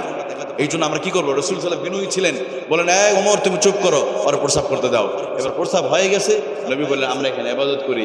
এবার বেদুইন বলল মুহাম্মদ সাল্লাল্লাহু আলাইহি ওয়াসাল্লাম আপনার সাথে এতগুলো মানুষ আছে, আপনি নিষেধ করলেন না কেন, বারণ করলেন না কেন? নবীজি বললেন না আমি বারণ করি নাই। এবার ওই ব্যক্তি বলে নবীজি আমি আর দেরি করতে চাই না, এই মুহূর্তে আমি আপনার হাতে হাত রেখে কালিমা পড়ে আমি মুসলমান হয়ে যেতে চাই। নবীজির বিনয়ীতে তারা মুসলমান হয়ে গেছে। সুবহানাল্লাহ। একবার হযরত আবু বকর রাদিয়াল্লাহু আনহু, দেখেন কতটা বিনয়ী। হযরত আবু বকর রাদিয়াল্লাহু আনহু তিনি বসে আছে, সিদ্দিক আকবর বসে আছে, এমন সময় এক বেদুইন এসে আবু বকরকে গালি দেয়। আবু বকর রে তোর মা বাবা খারাপ, তোমার 14 গোষ্ঠী খারাপ। হযরত আবু বকরকে গালি দেয়, আবু বকর কোনো কথা বলে না। একবার গালি দিল, দ্বিতীয়বার আবার বলে আবু বকর তোমার 14 গোষ্ঠী খারাপ, তুমি খারাপ, তোমার মা বাবা খারাপ। বলছে কি আবু বকর তুমি খারাপ, তোমার মা বাবা খারাপ। দুইবার তিনবার আবু বকর কোনো জবাব দেয় না। আবার বলছে বেদুইন ইহুদি, আবু বকর তোমার মাও খারাপ, তোমার বাপ খারাপ। চারবারের মাথায় হযরত আবু বকর ধৈর্য হারা হয়ে গেলেন। এবার ঝগড়ায় লিপ্ত হয়ে গেল।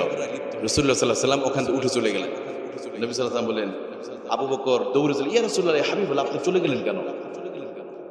নবীজি বললেন আবু বকর যতক্ষণ ওই ইহুদি তোমাকে গালি দিচ্ছিল, যতক্ষণ আবু বকর তুমি ধৈর্য ধারণ করেছো, সবুর ইখতিয়ার করেছো, আমি লক্ষ্য করেছি আল্লাহ নূরের ফেরেশতারা আবু বকর রে তোমার মাথার উপরে রহমতের চাদর বিছিয়ে দিয়েছিল।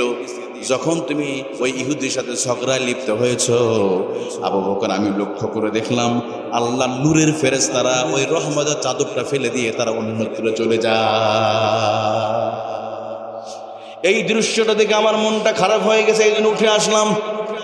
আবু বকর বলে ওগো নবী আমি আর কোনোদিন এমন আচরণ করবো না। সুবহানাল্লাহ বলেন।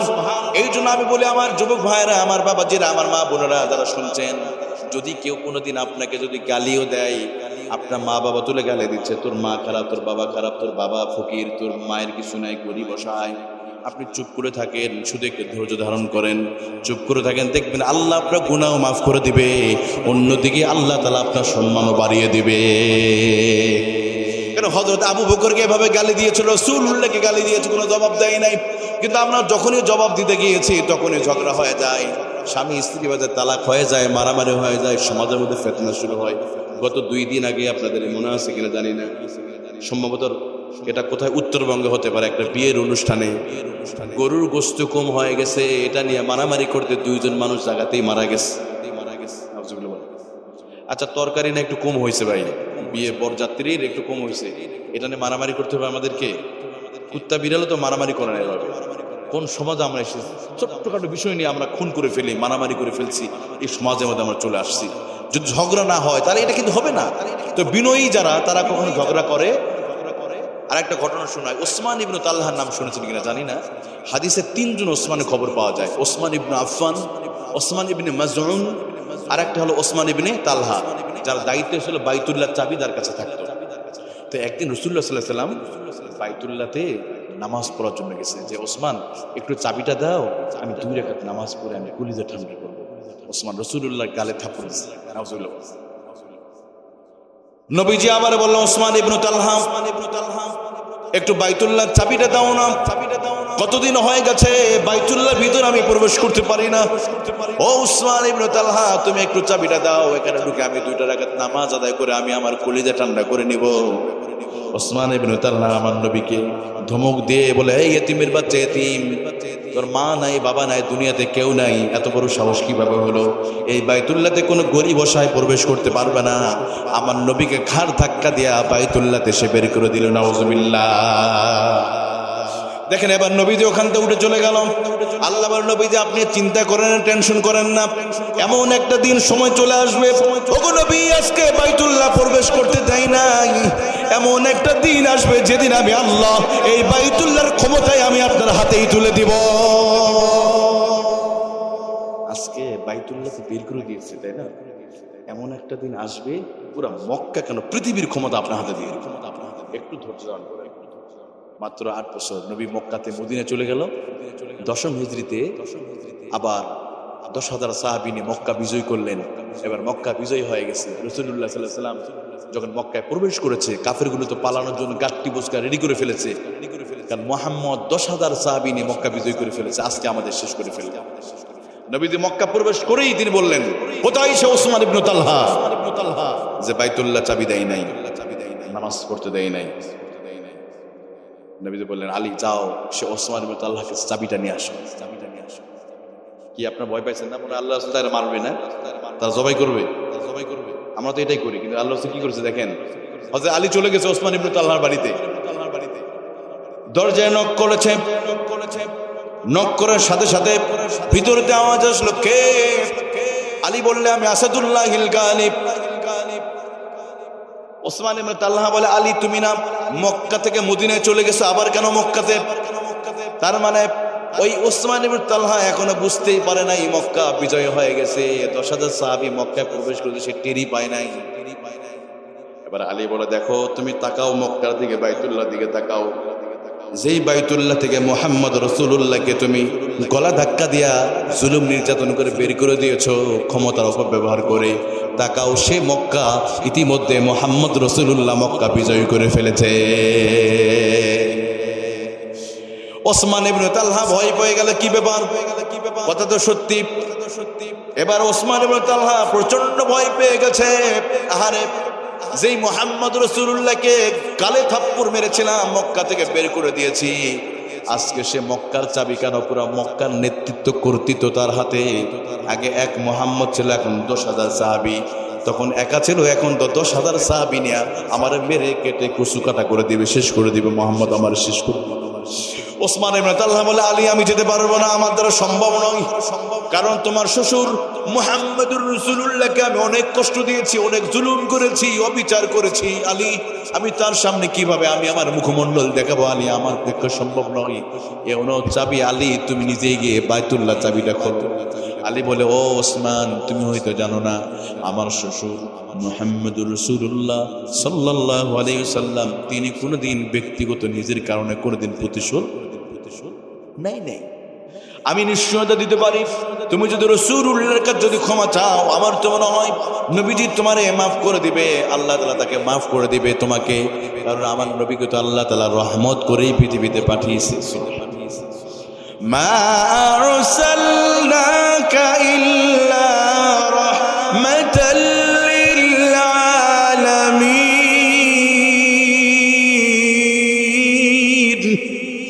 আল্লাহ রাব্বুল আলামিন বলেন, নবীজি আপনাকে আমি রহমত করে পাঠিয়েছি, রহমাতুল লিল আলামিন, গোটা পৃথিবীর জন্য রহমত।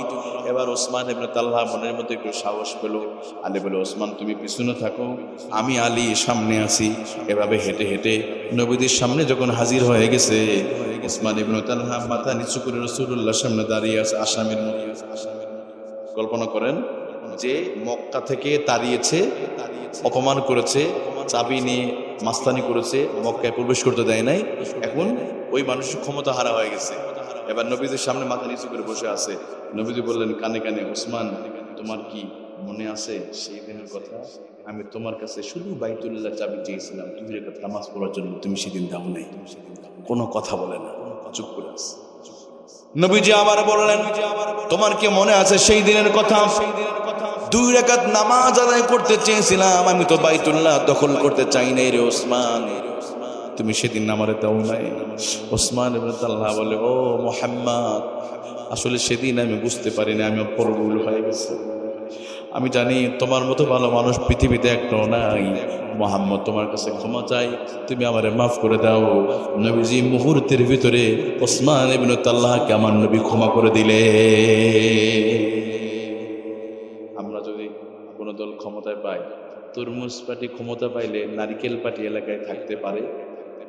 পারে না। মানে বিজয়ী যারা হবে তারা কি করবে? অপোজিশন দিলে মানুষদের মারো, ওদের বন্ধ করে রাখ। কিন্তু আমার নবী ক্ষমা করছে। মক্কা প্রবেশ করে তিনি বললেন, লা তাসরিবা আলাইকুমুল ইয়াউম ইযহাবু ওয়া আনতুমুত তুলাকা। তোমাদেরকে সাধারণ ক্ষমা ঘোষণা করলাম, সাধারণ ক্ষমা। এবার ওসমান ইবনে তালহা সে আবার নবী বলল, ওসমান তুমি আগেও চাবি তোমার কাছে ছিল, এখনো তোমাকে দিয়ে দিলাম। এবার ওসমান বলে, নবীজি আমি তো এখনো কালিমাই পড়ি নাই, তারপর আমরা দিয়ে দিলেন। ওসমান বলে, ওগো নবীজি আমার আর বুঝতে বাকি নেই, এখনো মুসলমান হতেই পারি নাই, এরপরও আপনি আমার উপর আস্থা রেখেছেন। তার মানে বোঝা গেল আকাশের নিচে জমিনের উপরে আপনার মতো ভালো মানুষ একটাও নাই। এই মুহূর্তে আপনি আমার এই কালিমা পড়ে মুসলমান বানায় দেন। সুবহানাল্লাহ। কিছুদিন আগেও দেখেছেন অনেক প্রতিষ্ঠান থেকে, অনেক মসজিদ থেকে যারা হক কথা বলতো, ওই আলেমদেরকে বের করে দেওয়া হয়েছে, তাই না? গলা ধাক্কা দিয়া, বিভিন্ন ট্যাগ দিয়ে অমুক মাদ্রাসা প্রিন্সিপালকে বের করে দিয়েছে, অমুক মসজিদের খতিবের চাকরি চলে গেছে, শুধুমাত্র কোরআনের হক কথা বলার জন্য তাদের চাকরি চলে গেছে। এমনকি দিনের পর দিন জেলখানার ভিতরে তাদের কাটতে হয়েছে। অনেক ইসলামিক দল ছিল যাদের অফিসগুলো এমন জরাজীর্ণ হয়েছিল, কোনো কুত্তা বিড়াল হনুমান ঢুকতো না বছরের পর বছর। তখন ঠিক কিনা? কিন্তু সময় আল্লাহ তাআলা কি করে দিল, আবার পরিবর্তন করে দিল। আল্লাহ তো সেটাই বলেছে, মাকারু মাকারাল্লাহু ওয়াল্লাহু খায়রুল মাকিরিন। আল্লাহু আকবার। আল্লাহ সবচেয়ে বড় কৌশলী, তার চাইতে আর কোনো কৌশলী কি পৃথিবীতে আছে? দেখেন গত 2 দিন আগে আরেকটা কৌশলী ঘটনা শোনায়। 1992 সালে 6 ডিসেম্বর বাবরি মসজিদ শহীদ করেছিল। খবরটা শুনছেন না আপনারা? যিনি প্রথম বাবরি মসজিদে শাবল মেরে, তার নাম ছিল বলবর সিং। কি নাম? বলবর সিং। আল্লাহ কত বড় কৌশলী! ওই বলবর সিং পরে ইসলাম গ্রহণ করে, তার নাম হয়েছে আমির আলী। আপনি গুগলে সার্চ দিবেন বা ইউটিউবে, আমি বানিয়ে বলছি কিনা, অ্যাবাউট আমির আলী অথবা বলবর সিং, দেখবেন তার পুরো প্রোফাইল চলে আসবে। সে বাবরি মসজিদে প্রথম শাবল মারা ব্যক্তি, তার নাম হলো এখন আমির আলী, মুসলমান হয়ে গেছে। তাকে তাবলিগ জামাতে ছিল একটা সফরে, তাকে জিজ্ঞেস করা হলো যে তুমি কেন মুসলমান হলে, তুমি তো বাবরি মসজিদ শহীদ করেছো। বলবর সিং সেদিন বলেছিল, আমি তো বুঝতে পারি নাই, বাবরি মসজিদের ওই মিনারে প্রথম শাবল আমি মেরেছিলাম, আমি বুঝতে পারি নাই, কিন্তু আজকে আমি বুঝে ফেলেছি আমার বাবা হিন্দু হওয়ার পরও আমাকে ঘৃণা করে, আমাকে ঘর থেকে বের করে দিয়েছিল। সুবহানাল্লাহ। এজন্য সব হিন্দুরা কিন্তু খারাপ নয়, তাই না? অনেকেই ভালো আছে। বলবর সিং এর যে বাপ ছিল, বলবর সিং এর যে বাপ সিং কিন্তু এটা খুবই ভয়ঙ্কর হয় এরা। তারপর তার বাবা বলে, তুই কেন মুসলমানদের মসজিদে হামলা করেছিস? এক পর্যায়ে ঘর থেকে যখন বের হয়ে গেছে, কোন একটা দিন মসজিদের জামাত এসেছে, সেখান থেকে দিন সম্পর্কে শিখতে একটা পর্যায়ে তার ইসলাম গ্রহণ করে, ইসলামের প্রতি ভালোবাসা তৈরি হয়ে যায়। মনের মধ্যে ঘৃণা চলে আসলো, এই বাবরি মসজিদ আমি ধ্বংস করেছি। এবার সিদ্ধান্ত নিল, এই পশ্চিমবঙ্গের ভিতরে যে মসজিদগুলো পড়ে আছে, এই মসজিদগুলোকে নতুন করে আমি জীবন দান করবো। সুবহানাল্লাহ বলে। সুবহানাল্লাহ। তার মানে পড়ে থাকা মসজিদগুলো তিনি চালু করা শুরু করলেন। তিনি তখন বলেছিল, আজ থেকে আরো 3 থেকে 4 বছর আগে ওনার হাত দিয়ে 100টা মসজিদ তিনি নতুন করে জিন্দা করছে। জিন্দা মানে কি, যেখানে নামাজ হতো না, ইমাম রাখছে, মক্তব চালু করছে। আবার সেই মসজিদ, এই আজকে হলো কত ডিসেম্বর? আজকে 8 ডিসেম্বর, তাই না? গত 6 ডিসেম্বরে আবার সেই ভারতের মুসলমানরা মুর্শিদাবাদে বাবরি মসজিদের মতো হুবহু করে আবার একটা নতুন মসজিদ নির্মাণের ঘোষণা দিয়েছে। ওখানকার যে বিধায়ক হুমায়ুন কবির শুধু ঘোষণা করছে, আমরা এখানে মসজিদ বানাবো। আহা, দেখেন অনেকেই গরিব মানুষ, নামাজ পড়তে পারেন, নামাজ হয়তো পড়ে না, গরিব মানুষ শুনছে যে বাবরি মসজিদ তৈরি হবে মুর্শিদাবাদে। এমনও অনেক কৃষক যে মাঠে কাজ করে 400 কিলোমিটার 200 কিলোমিটার হেঁটে হেঁটে মাথায় করে ইট নিয়ে এসে মুর্শিদাবাদে এসে সেই মসজিদ নির্মাণে সে অংশগ্রহণ করেছে। একজন তো বলেই দিচ্ছে যে হুজুর আমার কিছু নাই, ওই মসজিদের একটা ইট রেখেছিল। হ্যাঁ, বাবরি মসজিদে যিনি শাবল মেরেছিল তখন যে পুলিশ ছিল, কারণ মুসলমানদের মসজিদে মুসলমান পুলিশ থাকে তাই না, পাহারা, হিন্দুরা তো থাকবে না, তো মুসলিম কিছু পুলিশ ছিল তিনি কিনা একটা ইট রেখে দিয়েছিলেন। সুবহানাল্লাহ বলেন। এটা হলো বিডি নিউজ 24 এসেছে। ওই ভদ্রলোক পুলিশ, সে তার পোশাকটা খুলে, কারণ হিন্দুরা মেরে ফেলবে, পোশাক খুলে একটা ইট রেখে দিয়েছিল, যদি কোনোদিন মসজিদ নির্মাণ হয় ওই ইটটাতে কি করবে। দেখেন আল্লাহ তাআলা 1992 6 ডিসেম্বর আর আজকে 2025 সালে 6 ডিসেম্বর এই মসজিদ নির্মাণ হয়েছে।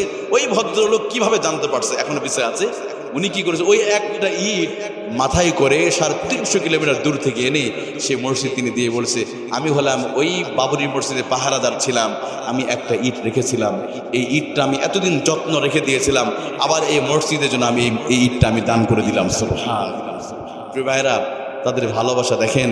শুধু আমি এতটুকু বলি, দেখেন ওরা কৌশল করেছিল মসজিদ ভেঙ্গে চুরমার করে মুসলমানদেরকে শেষ করে দিবে ভারত থেকে, কিন্তু আল্লাহ তাআলা কৌশল দেখেন, যেই ঘর থেকে মুসলমানের মসজিদে হামলা হয়েছে সেই ঘরে আল্লাহ তাআলা ইসলামের দাওয়াত আল্লাহ পৌঁছায় দিয়েছে। সুবহানাল্লাহ বলেন।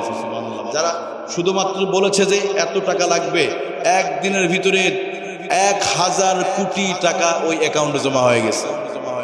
শুধু একজন ব্যক্তি 80 কোটি টাকা দান করছে। সুবহানাল্লাহ বলেন। এক মুসলমান 80 কোটি টাকা দান করছে যে ওই মসজিদের জন্য। তো এই জন্য প্রিয় ভাইরা, এগুলো তো বোঝা যায় না যে আল্লাহ তাআলার কারিশমা আজও আছে না নাই? আছে, আল্লাহর সে কৌশল এখনো আছে।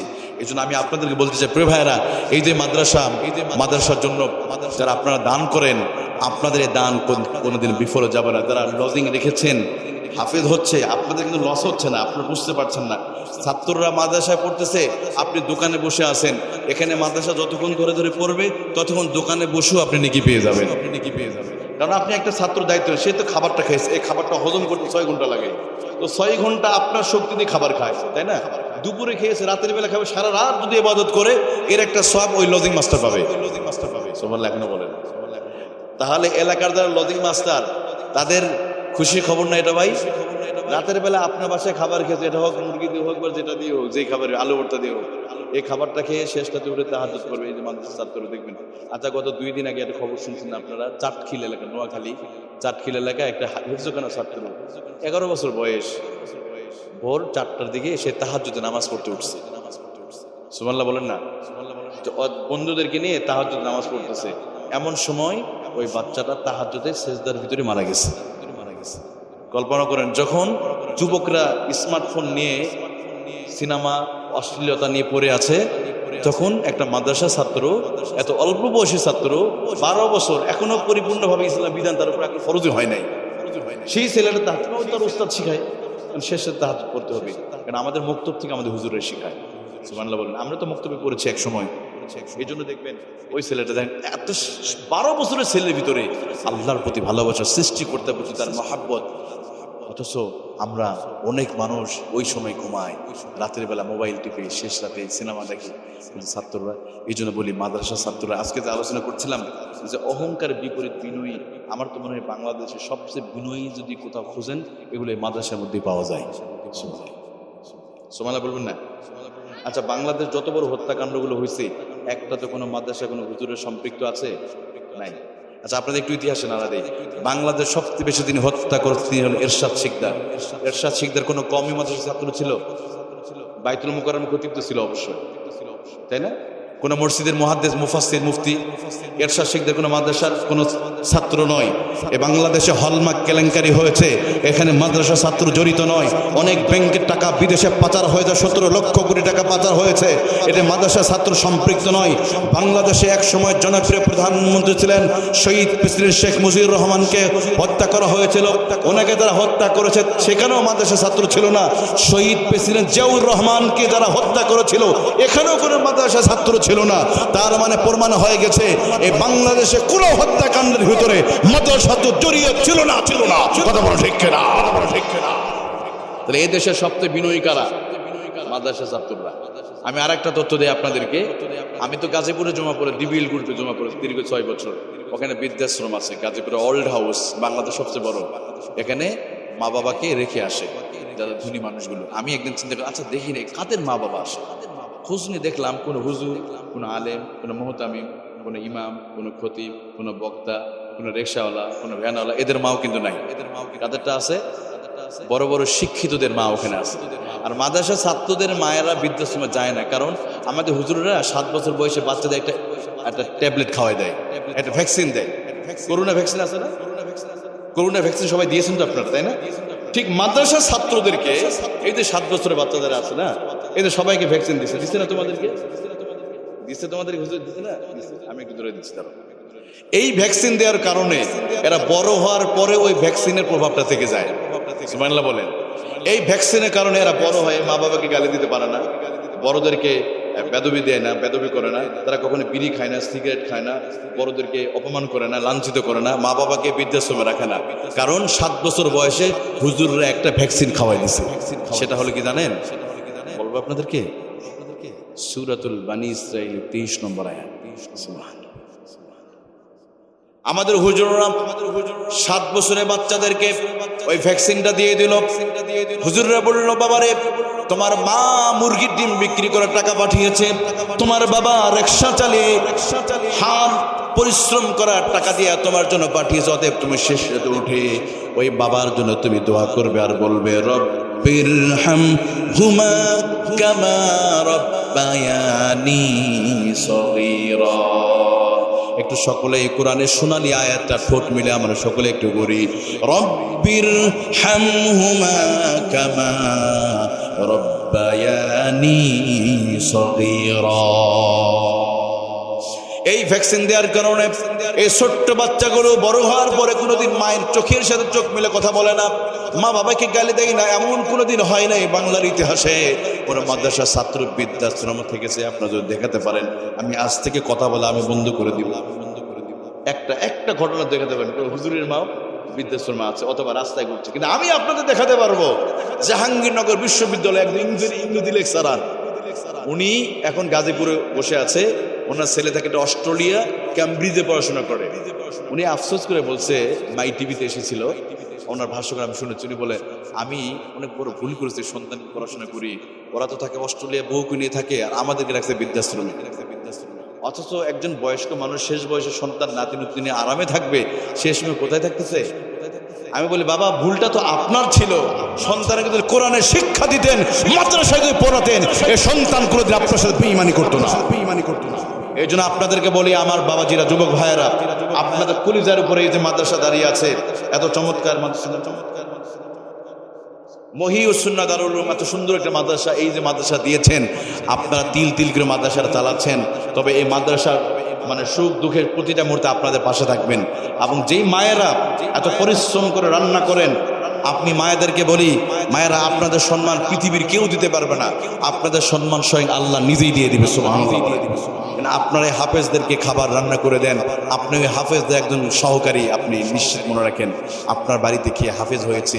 আর আপনারা যারা এসেছেন প্রিয় ভাইরা, এই মাদ্রাসার জন্য যত আয়োজন করেছে, মাদ্রাসা যে খরচ হয়েছে, আমরা এই মাদ্রাসার সাথে থাকতে চাই কি চাই না? আমরা মাদ্রাসার সাথে থাকতে চাই কি চাই না ভাই? আলহামদুলিল্লাহ আপনারা এত রাত পর্যন্ত আছেন। আমি শুধু আপনাদেরকে এখানে কিছু ভাইদের একটু বলবো, প্রিয় ভাইয়েরা, কোনো কালেকশনের জন্য আমি বলছি না। আমি যেহেতু এটা একটা দায়িত্ব, কোরআনের মাহফিলে যারা বসবে, এই মাহফিলে যারা আল্লাহর জন্য যারা ব্যয় করে, আল্লাহ সুবহান তাদেরকে কলিজা দিয়ে আল্লাহ ভালোবাসে। সুবহানাল্লাহ। তাদের সম্পদ আল্লাহ নিজেই বাড়িয়ে দিবে। কারণ আচ্ছা আমি যদি বলি, আগামী 50 বছর পর কে কে বেঁচে থাকবেন? হাত উঠান তো একটু। 2070 সালে একটা মানুষ থাকবে না এখানে, অর্থাৎ আগামী 40 বছর পরে আমি মহতাম সাহেব থাকবেন, আমিও থাকবো। এখন যার বয়স 40 বছর পর কত হবে? 80 বছর। 80 বছর বেঁচে থাকা যাবে? এই যে বাচ্চাগুলো যারা আছে, যাদের বয়স 10 বছর, তুমি ওটা তো একদম ওইদিকে তাকাও, ওইদিকে তাকাও। এই বাচ্চাটা আগামী 40 বছর পরে সে কিন্তু বৃদ্ধ হয়ে যাবে। এখন মুখে দাঁড়িয়ে আছে, একদিন দাঁড়িয়ে উঠবে, কালো হবে, পেকে যাবে, পড়ে যাবে। কথা ঠিক কিনা? তুমি বসো। তেমন এই বাচ্চা যদি বুড়া হয়, তাহলে আপনার কোথায়? নাই তো, কোথায়? সব নিচে, সব পচে নাই, অস্তিত্ব থাকবে না। মৃত্যুর 24 ঘন্টা ভিতরে আপনার জিহ্বাটা পছন্দ করবে। মৃত্যুর 24 ঘন্টা ভিতরে দোয়া কবুল হবে কেমনে? এক হাতে রব্বানা যালামনা আনফুসানা, আর এক হাতে সুদের দেনা পাওনা। দোয়া কবুল হবে। এক হাতে রব্বানা যালামনা আনফুসানা, আর এক হাতে যৌতুকের মোটরসাইকেল। আছে না নাই? দোয়া কবুল হবে। এক হাতে রব্বানা যালামনা আনফুসানা ওয়া ইল্লাম তাগফির লানা, আর এক হাতে অন্যের জায়গা দখল করছেন। ভাই বোনের জায়গা দখল করেছে, বোন ভাইয়ের জায়গা দখল করেছে, মামা ভাগিনার জায়গা দখল করেছে, এলাকাবাসী গরিবের এতিমের জায়গা দখল করেছে। কিয়ামত পর্যন্ত তার কোনো দোয়া আমার আল্লাহ কবুল করবে না। মরার সাথে পেট ফুলে যাবে। মরার আগে অনেক বাবারা কি করে, মেয়েদেরকে সম্পদ কম দিয়ে ছেলেদেরকে বেশি দিয়ে বলে, মা তুমি দোয়া করে আমি তো হজে যাচ্ছি। আল্লাহ আকবার। মেয়েদেরকে তোমাকে তো বিয়ে দিয়েছি, তোমার সম্পদ দরকার নাই, তোমার ভাই দেখে। আর ভাইয়েরা বিড়ি খায় আর গাঁজা খায়, আসেন না এরকম? আপনি ছেলেকে কম বেশি করার অধিকার কে দিয়েছে আপনাকে? আল্লাহ বলেছে সমান করে দিতে হবে। বেইনসাফি করা যাবে? মেয়েদেরকে বেশি ঠকায়। আজকে একটা নিউজ দেখলাম, যার সিনেমা দেখেছেন এতদিন, ডিপজলে দেখছেন না? এই ডিপজল অরিজিনাল সে ভিলেন ছিল। আজকে তার 3 গুণ মামলা করেছে ডিপজলের বিরুদ্ধে, কারণ সে তো গাবতলী এলাকার বাড়ি, তো কোটি কোটি টাকার সম্পদ, সমস্ত বোনের সম্পদগুলো এই ভিলেন ডিপজল দখল করে নিচ্ছে। তার বয়স্ক বোনেরা আজকে মামলা করেছে যে আমরা এতদিন মামলা করে আমাদের ভাই আমাদের সম্পদ দেয় নাই। দেখেন বোনেরা গিয়ে এভাবে, বোনেরা সবসময় ঠকে সমাজের ভিতরে।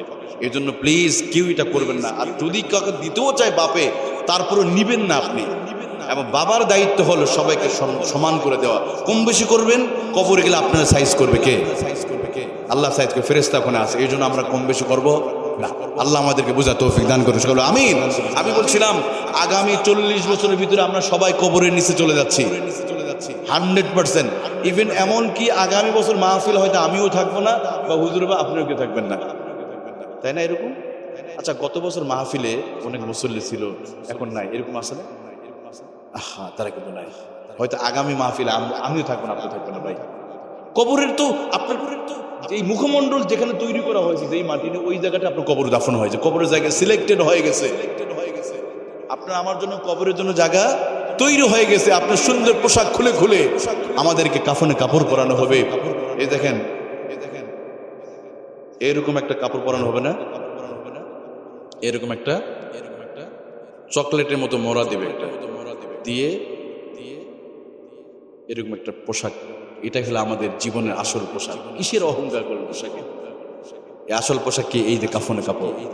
এর মধ্যে আমাদের সবাইকে, আপনাকে আমাকে ঢুকে, যদি ভালো মৃত্যু হয়, আর যদি রাস্তাঘাটে পানিতে ডুবে মরে যান, মাছ খেয়ে শেষ করে দিবে। যদি ভালোভাবে মৃত্যু হয় তাহলে এখানে ঢুকতে পারবেন। এই পোশাক নিয়ে যাওয়া লাগবে। সমস্ত সম্পদ কই থাকবে? রাজবাংলা ইসলামী ব্যাংক। অথবা মরার সাথে সাথে ছেলে ঘুম হচ্ছে, কখন বাপের দাফন কাফন হবে আর টাকা ব্যাংক থেকে উঠাবে। এরকম কার জন্য রেখে যাচ্ছেন বাবারা? কার জন্য সম্পদ রেখে যাচ্ছেন? কিন্তু এই সম্পদ যদি আল্লাহর জন্য কেউ ব্যয় করে, আল্লাহ তো সরাসরি তো কবরে সে নিয়ে চলে গেল, সুবহানাল্লাহ। কিন্তু দুনিয়াতে রেখে গেলেন, ওই সন্তান যদি ভালো সন্তান না হয়, আপনি কবরে গিয়েও গুনার ভাগীদার হবেন। এমন সন্তান রেখে গেছেন, আপনার সম্পদ দিয়ে কি করে বিড়ি খায়, সিগারেট খায়, ঘুষ খায়।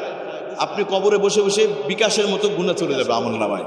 আবার সন্তান দুনিয়াতে যদি ভালো কাজ করে, নেক সন্তান রেখে গেছেন, এই জন্য কবরে বসে বসে নেকি পাবেন। এখন ডিসিশন ইওর, সিদ্ধান্ত আপনার, কি করবেন আপনি। এই জন্য যারা বুদ্ধিমান তারা কিন্তু ভালো কাজ করে যায়। তারা কি করে দেখবেন, আগেই আল্লাহর জন্য ব্যয় করে, মসজিদ মাদ্রাসার জন্য ব্যয় করে দিয়ে যায়। পরিবারে যেখানে মাদ্রাসা পড়ছে, এখানে কোনো সরকারি অনুদান নাই, রাষ্ট্র থেকে কিচ্ছুই অনুদান নাই, ডিরেক্ট আপনাদের সাহায্য চলে।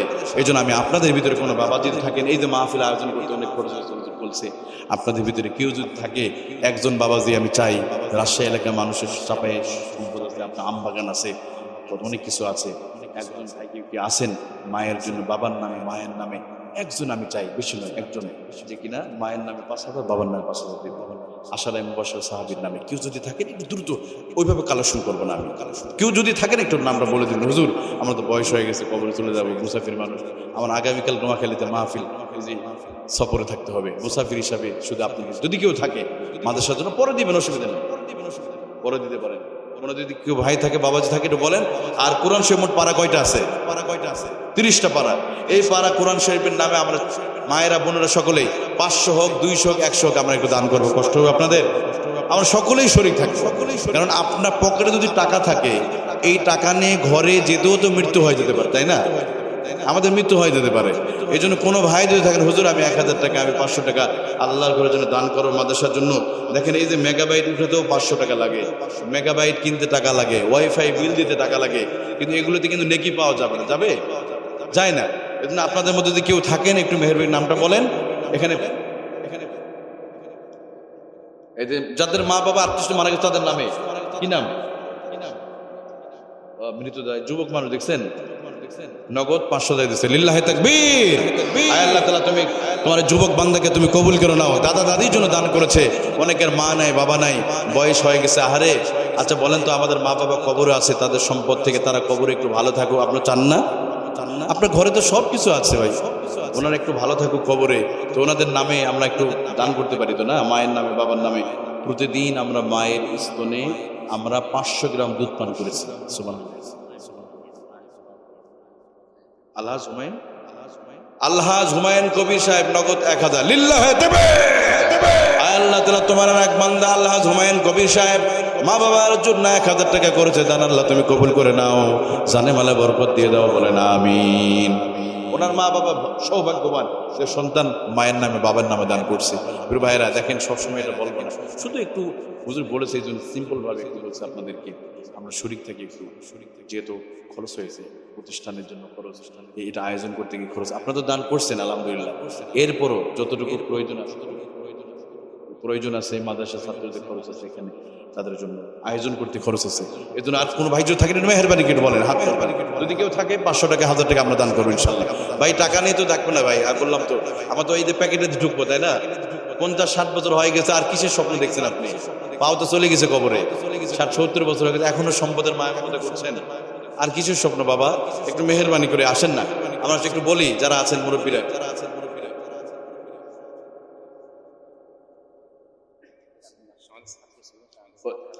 কাদের খালার জন্য দোয়া চেয়ে মারা গেছে এই মাদ্রাসার ছাত্ররা 500 টাকা আল্লাহ কবুল করুন, আমিন। রশিদ মাস্টার দেখছেন, আরেকজন মাস্টার সাহেব মাশাআল্লাহ 1000 টাকা।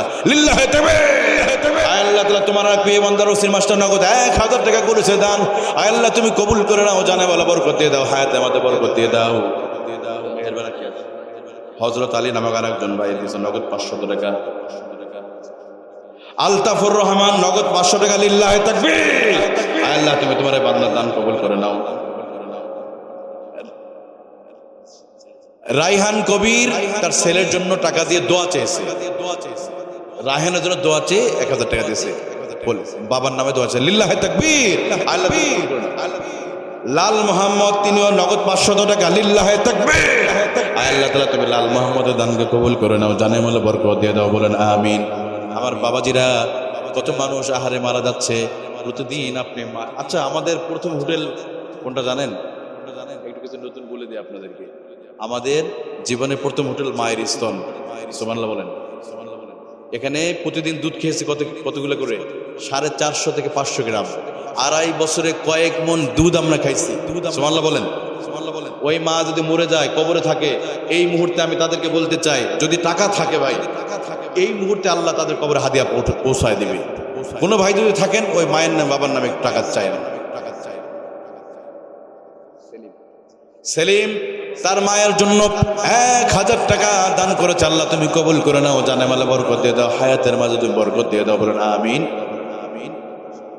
রায়হানের উদ্দেশ্যে আর একজন ভাই দিয়েছে নগদ 500 টাকা। আল্লাহ তুমি কবুল করে নাও। আমি জানি এই এলাকার মানুষ সবচেয়ে ভদ্র, সবচেয়ে দানশীল।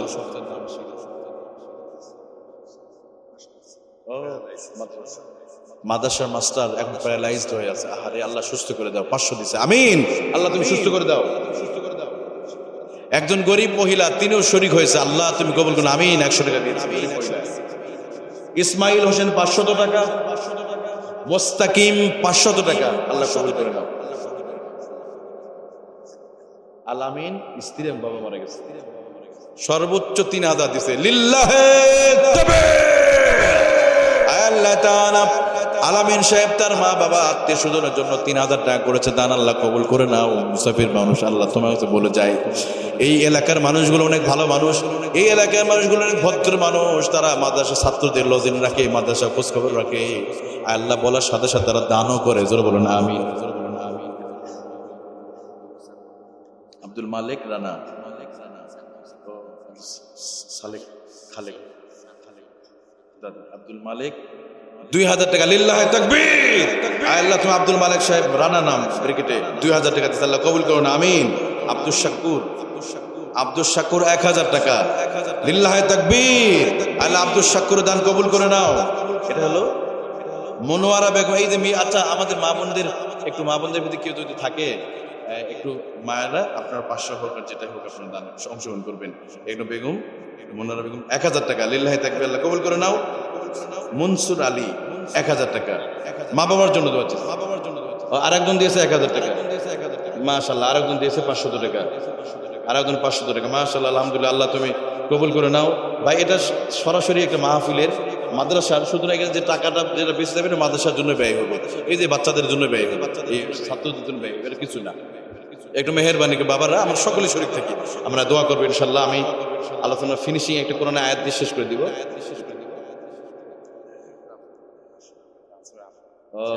ছেলের জন্য দান করছেন, বাবা হয় ছেলের জন্য দান করছে, কিন্তু সন্তান বাবার জন্য দান করবে। এখানে কি আছে? সন্তান বাবার জন্য দান করবে, বাবাই সন্তানের জন্য দান করছে। মাশাআল্লাহ। সাইফুল সাহেব তিনি দিয়েছে নগদ 500 টাকা। লিল্লাহি তাকবীর। আল্লাহ তাআলা তুমি কবুল করো, জানেমালে বরকত দিয়ে, হায়াতের মধ্যে বরকত দিয়ে দাও।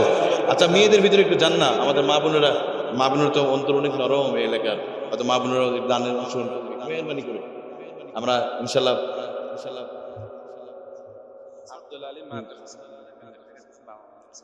আব্দুল আলিম বাবা মা মাদ্রাসার ছাত্র, এতিম দেখছেন, বাবা মা হারিয়ে ফেলছে, 1000 টাকা দান করছে। আহমদ এই মাদ্রাসার ছাত্র, সেও 500 টাকা দিয়েছে। আলহামদুলিল্লাহ কবুল করেন। ছাত্র যারা আছে, যুব সমাজ, আমি যুবকদেরকে বলবো, যুবক ভাইরা আমরা তো মাঝে মাঝে এই মোবাইল কত হাজার টাকা খরচ, কোনো হিসাব আছে? আচ্ছা মোবাইলে মেগাবাইট উঠলে অনেক সব পাওয়া যাবে, তাই না? সব পাওয়া যাবে কি জানি না, কিন্তু মসজিদে দান করে মাদ্রাসায় দিলে কিন্তু সব পাওয়া যাবে, এটা নির্ঘা, এতে কোনো সন্দেহ নাই আপনাদের ভিতরে। আচ্ছা একদম সর্বোচ্চ 3 দিছে। আচ্ছা 5000 দেওয়ার মধ্যে কেউ আছে নাকি? আমরা দেখি এলাকার কে সেই, অথবা আম ব্যবসায়ী হতে পারে, এলাকার জায়গা জমি আছে, অনেক সম্পদশালী, সর্বোচ্চ 5000 টাকা দিয়ে উস্তাদের মার শেষ, তাই না? শেষ মুহূর্তে দেখি কে আসে। আমরা তো এখন দোয়া করবো, শেষ চলে আসছে, এখন শেষ চলে আসছে। সুজন আলী মা বাবার জন্য 500 টাকা দিয়ে দোয়া চাইছে। মারহাবা, আল্লাহ তুমি কবুল করো না। আল্লাহ তার মা ধন্য, তার বাবা ধন্য। ছাত্র মারা গেছে, ছাত্র মারা গেছে, এই জন্য 600 নগদ 600 টাকা দিয়েছে। আল্লাহ মাফ করে দাও। অল্প বয়সে না দেখছেন, ছাত্র মানুষ কে কখন মারা যায় ভাই কোনো হিসাব নাই। আরেকজন দিয়েছে 700 টাকা। মাশাআল্লাহ, মারহাবা। আমি তো বললাম আপনাদেরকে 12 বছরের বাচ্চা তাহাজ্জুদ পড়তে গিয়ে নামাজ পড়ে গেছে। আমরা এই জন্য এই মৃত্যু কে না চায়, কে না এই মৃত্যু চায় যে আল্লাহ কোরআন পড়তে পড়তে মৃত্যু হবে। আমরা সকলে আল্লাহর কাছে এটাই চাই, আল্লাহ তুমি জুমার রাতে মৃত্যু দিও, কোরআন পড়তে পড়তে মৃত্যু দিও, ভালো দিও। মাশাআল্লাহ। আরেকজন ভাইয়ের নাম প্রকাশে অনিচ্ছুক, তিনি নগদ 1000 টাকা দিয়েছে। মাশাআল্লাহ, মারহাবা। আমার প্রিয় ভাইয়েরা, হ্যাঁ আপনাদের ভিতরে ছাত্র চলে যাবে, কিন্তু এর মধ্যে যদি আর কেউ থাকেন আমরা শরীক থাকি ভাই, আমরা সকলেই একটু নামটা লেখাবেন, কারণ এই মুহূর্তটা কিন্তু বরকতের সময়, শেষ মুহূর্তে আপনারা আছেন। আলহামদুলিল্লাহ অনেক মাহফিলে কালেকশনের কথা বললে একটা লোক থাকে না, কিন্তু আপনারা এখনো ধৈর্য ধরে আছেন, এত রাত ওয়াজ শোনার পরও আছেন। আলহামদুলিল্লাহ। আমি আর কোনো ভাই একটু আছেন, একটু বাবারা কে আছেন একটু মেহরবানি বলেন। সর্বোচ্চ 5000 টাকা কথা বলা হয়েছে, 3000 দিছে একজন। দেখি শেষ কে দিনই সর্বোচ্চ 5000টা দিবে, আমি সেই ব্যক্তির দিকে তাকে আছি, অথবা মেয়ে হতে পারে। ছাত্ররা রেডি থাকবে ইনশাল্লাহ। আপনাদের কাছে যা আছে, 5 টাকা হোক, 10 টাকা হোক, 20 টাকা হোক, যতটুকু হোক, মা বোনেরা তারাও আপনার শরীক থাকবেন। আপনারা আপনাদের ভিতর থেকে শাড়ি দিয়ে আপনারা উঠাবেন। একটু মা বোনদেরকে অনুরোধ করবো, মায়েরা মেহেরবানি করে আপনারাও উঠাবেন আল্লাহর হস্তে। ও ছোট বাচ্চারা ওখানে চলে গেছে, একটু মেহেরবানি চলে গেছে, আপনারা শরীক থাকবেন। আরেকজন ছাত্ররা ঢুকে যাও, ছাত্ররা চলে যাও, ছাত্ররা চলে যাও। আরেকজন গরিব মহিলা, অসহায় গরিব, তিনিও 100 টাকা দান করছে। আল্লাহ তুমি তাকে কবুল করে নাও। ওই মাথাতে ছাত্র চলে যাও, ছাত্ররা সবাই একটা মেহেরবানি করে পেছনের দিকে চলে যান, পেছনে চলে যান একটু মেহেরবানি করে। প্রিয় ভাইরা, আমরা শেষ মুহূর্তে চলে এসেছি, আমরা সকলেই শরীক থাকবে, যা আছে পকেট তাই দেবে। তো মোবাইল ফোন আবার দিয়ে নেবে, মোবাইল ফোন যদি দেন সিমটা খুলে নিন। তবে মাদ্রাসায় মোবাইল ফোন ব্যবহার নিষেধ বন্ধু মাশাআল্লাহ। মোবাইল ফোন দিয়ে না, লাগবে না, শুধু টাকা দিতে হবে। একটু মেহের পিছনের দিকে বাচ্চারা যাচ্ছে, সকলে শরীক থাকি। আর ভিতরে মায়েরা আছে, বোনেরা ওখানে বাচ্চারা তুলে দিতে। বাচ্চারা গেছে না, মাশাআল্লাহ, সকলে শরীক থাকি। 5 টাকা 10 টাকা দিয়ে যতটুকু পারেন আমরা সব শরীক থাকবো ইনশাআল্লাহ। আমরা মনোনীত মুহূর্তে আমরা আল্লাহকে বলতে পারি আল্লাহ। হ্যাঁ, সেই সাথে আরেকটা গুরুত্বপূর্ণ বিষয় বলি। আজকে আমি কিন্তু এখানে আসতে কোনো দোকান দেখতে পাইনি, আলহামদুলিল্লাহ বলেন। আপনাদের মাহফিলটা এটা মাহফিল কিসের মাহফিল ভাই? কোরআনের মাহফিল, পবিত্র মাহফিল, তাই না? কিন্তু দোকানপাটে হবে।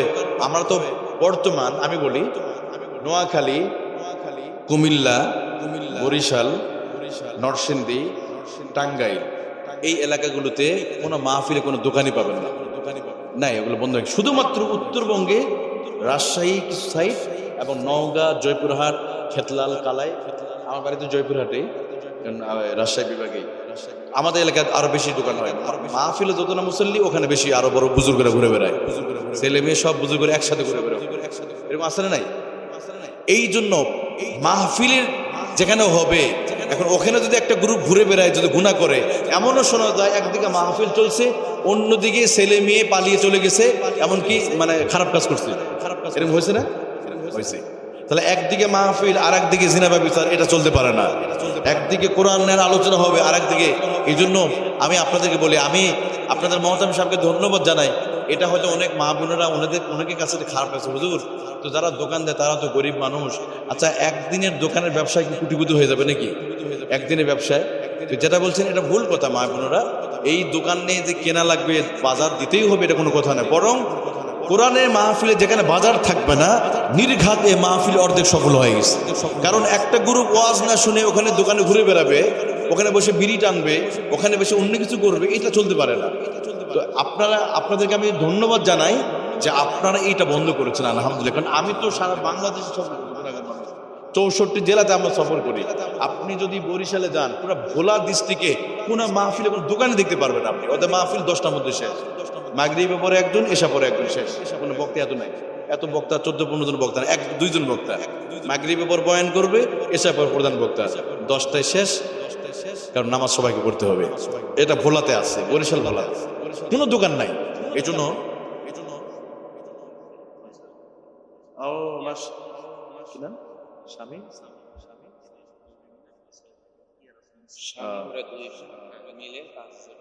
শামীমরা 2 ভাই মিলে আমি 5,000 চেয়েছিলাম, পেয়ে গেছে, আলহামদুলিল্লাহ বলে। 2 ভাই মিলে, মনসুর এবং শামীম মিলে 5,000। লিল্লাহে তাকবীর। আল্লাহ তাআলা শামীম মনসুর 2 ভাই মিলে সর্বোচ্চ 5,000 টাকা দান করেছে। আল্লাহ তার মা বাবা ধন্য, তার মা বাবা বড় ধন্য, সন্তান মা মাদ্রাসার জন্য এত টাকা দান করছে। আল্লাহ তুমি কবুল করো না, জানে মালে বরকত দিয়ে দাও। কত ছাত্র রাস্তায় অ্যাক্সিডেন্ট করে মারা যাচ্ছে, কত কিছু হয়ে যাচ্ছে, কত টিচার ঘরতে বের হয়েছে, লাশ হয়ে ফিরে আসতেছে। আহারে আল্লাহ বিপদ দূর, কারণ দান করলে বিপদ আল্লাহ দূর করে দেয়। আরেকজন মনসুর আল্লাহ আরেকজন দিচ্ছে 1,000 টাকা। মাশাআল্লাহ, আল্লাহ তুমি কবুল করো, আমিন। আমি বলছিলাম হাসনা বোন 250 টাকা, আরেকজন 100 টাকা দিয়ে তারাও দোয়া চেয়েছে। মাশাআল্লাহ, আলহামদুলিল্লাহ। আমার প্রিয় ভাইরা, আমি আলোচনার শেষ প্রান্তে এসেছি। আমার আজকে আলোচনা মূল বিষয় ছিল অহংকার। আল্লাহ সুবহানাহু ওয়া তাআলা অহংকারীদেরকে এতটাই ঘৃণা করেন যে তাদের কোনো দোয়া কবুল করবে না। আল্লাহ ওই অহংকারের জন্য তাদের নেক আমলগুলো আল্লাহ তাআলা কি করবে? কাটছাট করে দিবে। শুধু তাই নয়, পৃথিবীর ইতিহাসে, মানব সভ্যতার ইতিহাসে এই আসমানে প্রথম অপরাধ হয়েছিল এই অহংকারের অপরাধ।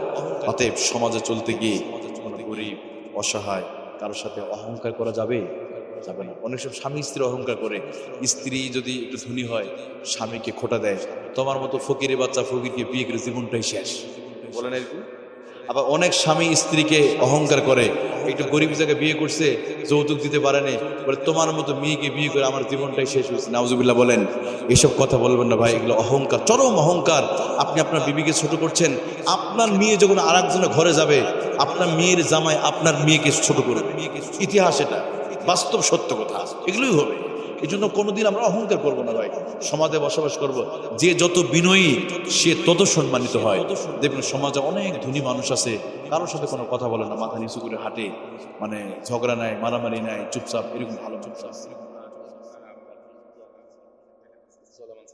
চলমান ছাত্র, মাদ্রাসার চলমান ছাত্র তার বাবার জন্য দোয়া চেয়ে 1000 টাকা দান করছে, বিদেশে দেখে না।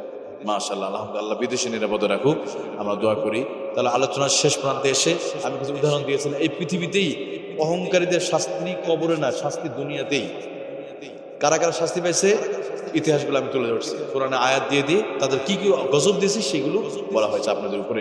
এবং এই দুনিয়াতে কিছুদিন আগে যারা অহংকার করে তাদেরও আজকে করুণ পরিণতি বরণ করতে হচ্ছে, অপমানিত হতে, লাঞ্ছিত হতে হচ্ছে। এই জন্য আসুন আমরা কেউ অহংকার করবো না, সমাজে মিলেমিশে থাকবো, অহংকার অন্তত দূর করে দিব। আর আরেকটা দু একটা ঘটনা শোনাই, পৃথিবীতে যারা অহংকার করেছিল, চরম অহংকারী, আল্লাহ পৃথিবীতে ধ্বংস করেছে। দুইজন ব্যক্তি কথা বলি, আপনার মুসলিনী নাম শুনেছেন, চরম অহংকার ছিল, সে 3.5 লক্ষ মানুষকে হত্যা করেছিল। সেই মুসলিনীর কথা ছিল মানুষ ঘৃণা করে, কিন্তু ক্ষমতার দাপটে তার অপোজিশন গ্রুপে মানুষ মেরেছিল। হিটলারকে মানুষ ঘৃণা করে। আপনি জর্জ ডব্লিউ বুশ অহংকারের ঠেলায় পুরা কি সেই মানে 7 সমুদ্র 13 নদী পার হয়ে উপমহাদেশে এসে যুদ্ধ করতে এসেছিল, কিন্তু তার ক্ষমতার শেষ মুহূর্তে এসে জুতা পিটা খেয়ে তাকে চলে যেতে হয়েছে, তাই না? জুতা মারছিল, মনে আছে আপনাদের? ঠিক একইভাবে আপনারা তো জানেন 1992 সালে আটলান্টিক মহাসাগরে একটা জাহাজ ডুবে গিয়েছিল। এটা কি মনে আছে আপনাদের? একটা জাহাজ ডুবে গিয়েছিল, জাহাজের মালিক বলেছিল সবকিছু ডুবে যাবে কিন্তু টাইটানিক ডুবে যাবে না। কিন্তু ইতিহাস সাক্ষ্য, এটা কোনো বানোয়াট কথা নয়। সেই জাহাজটি রওনা করেছে, পরের দিন সকালের আগেই একটা বরফ খণ্ডের সাথে, সামান্য বরফের সাথে লেগে তছনছ হয়ে গেছে।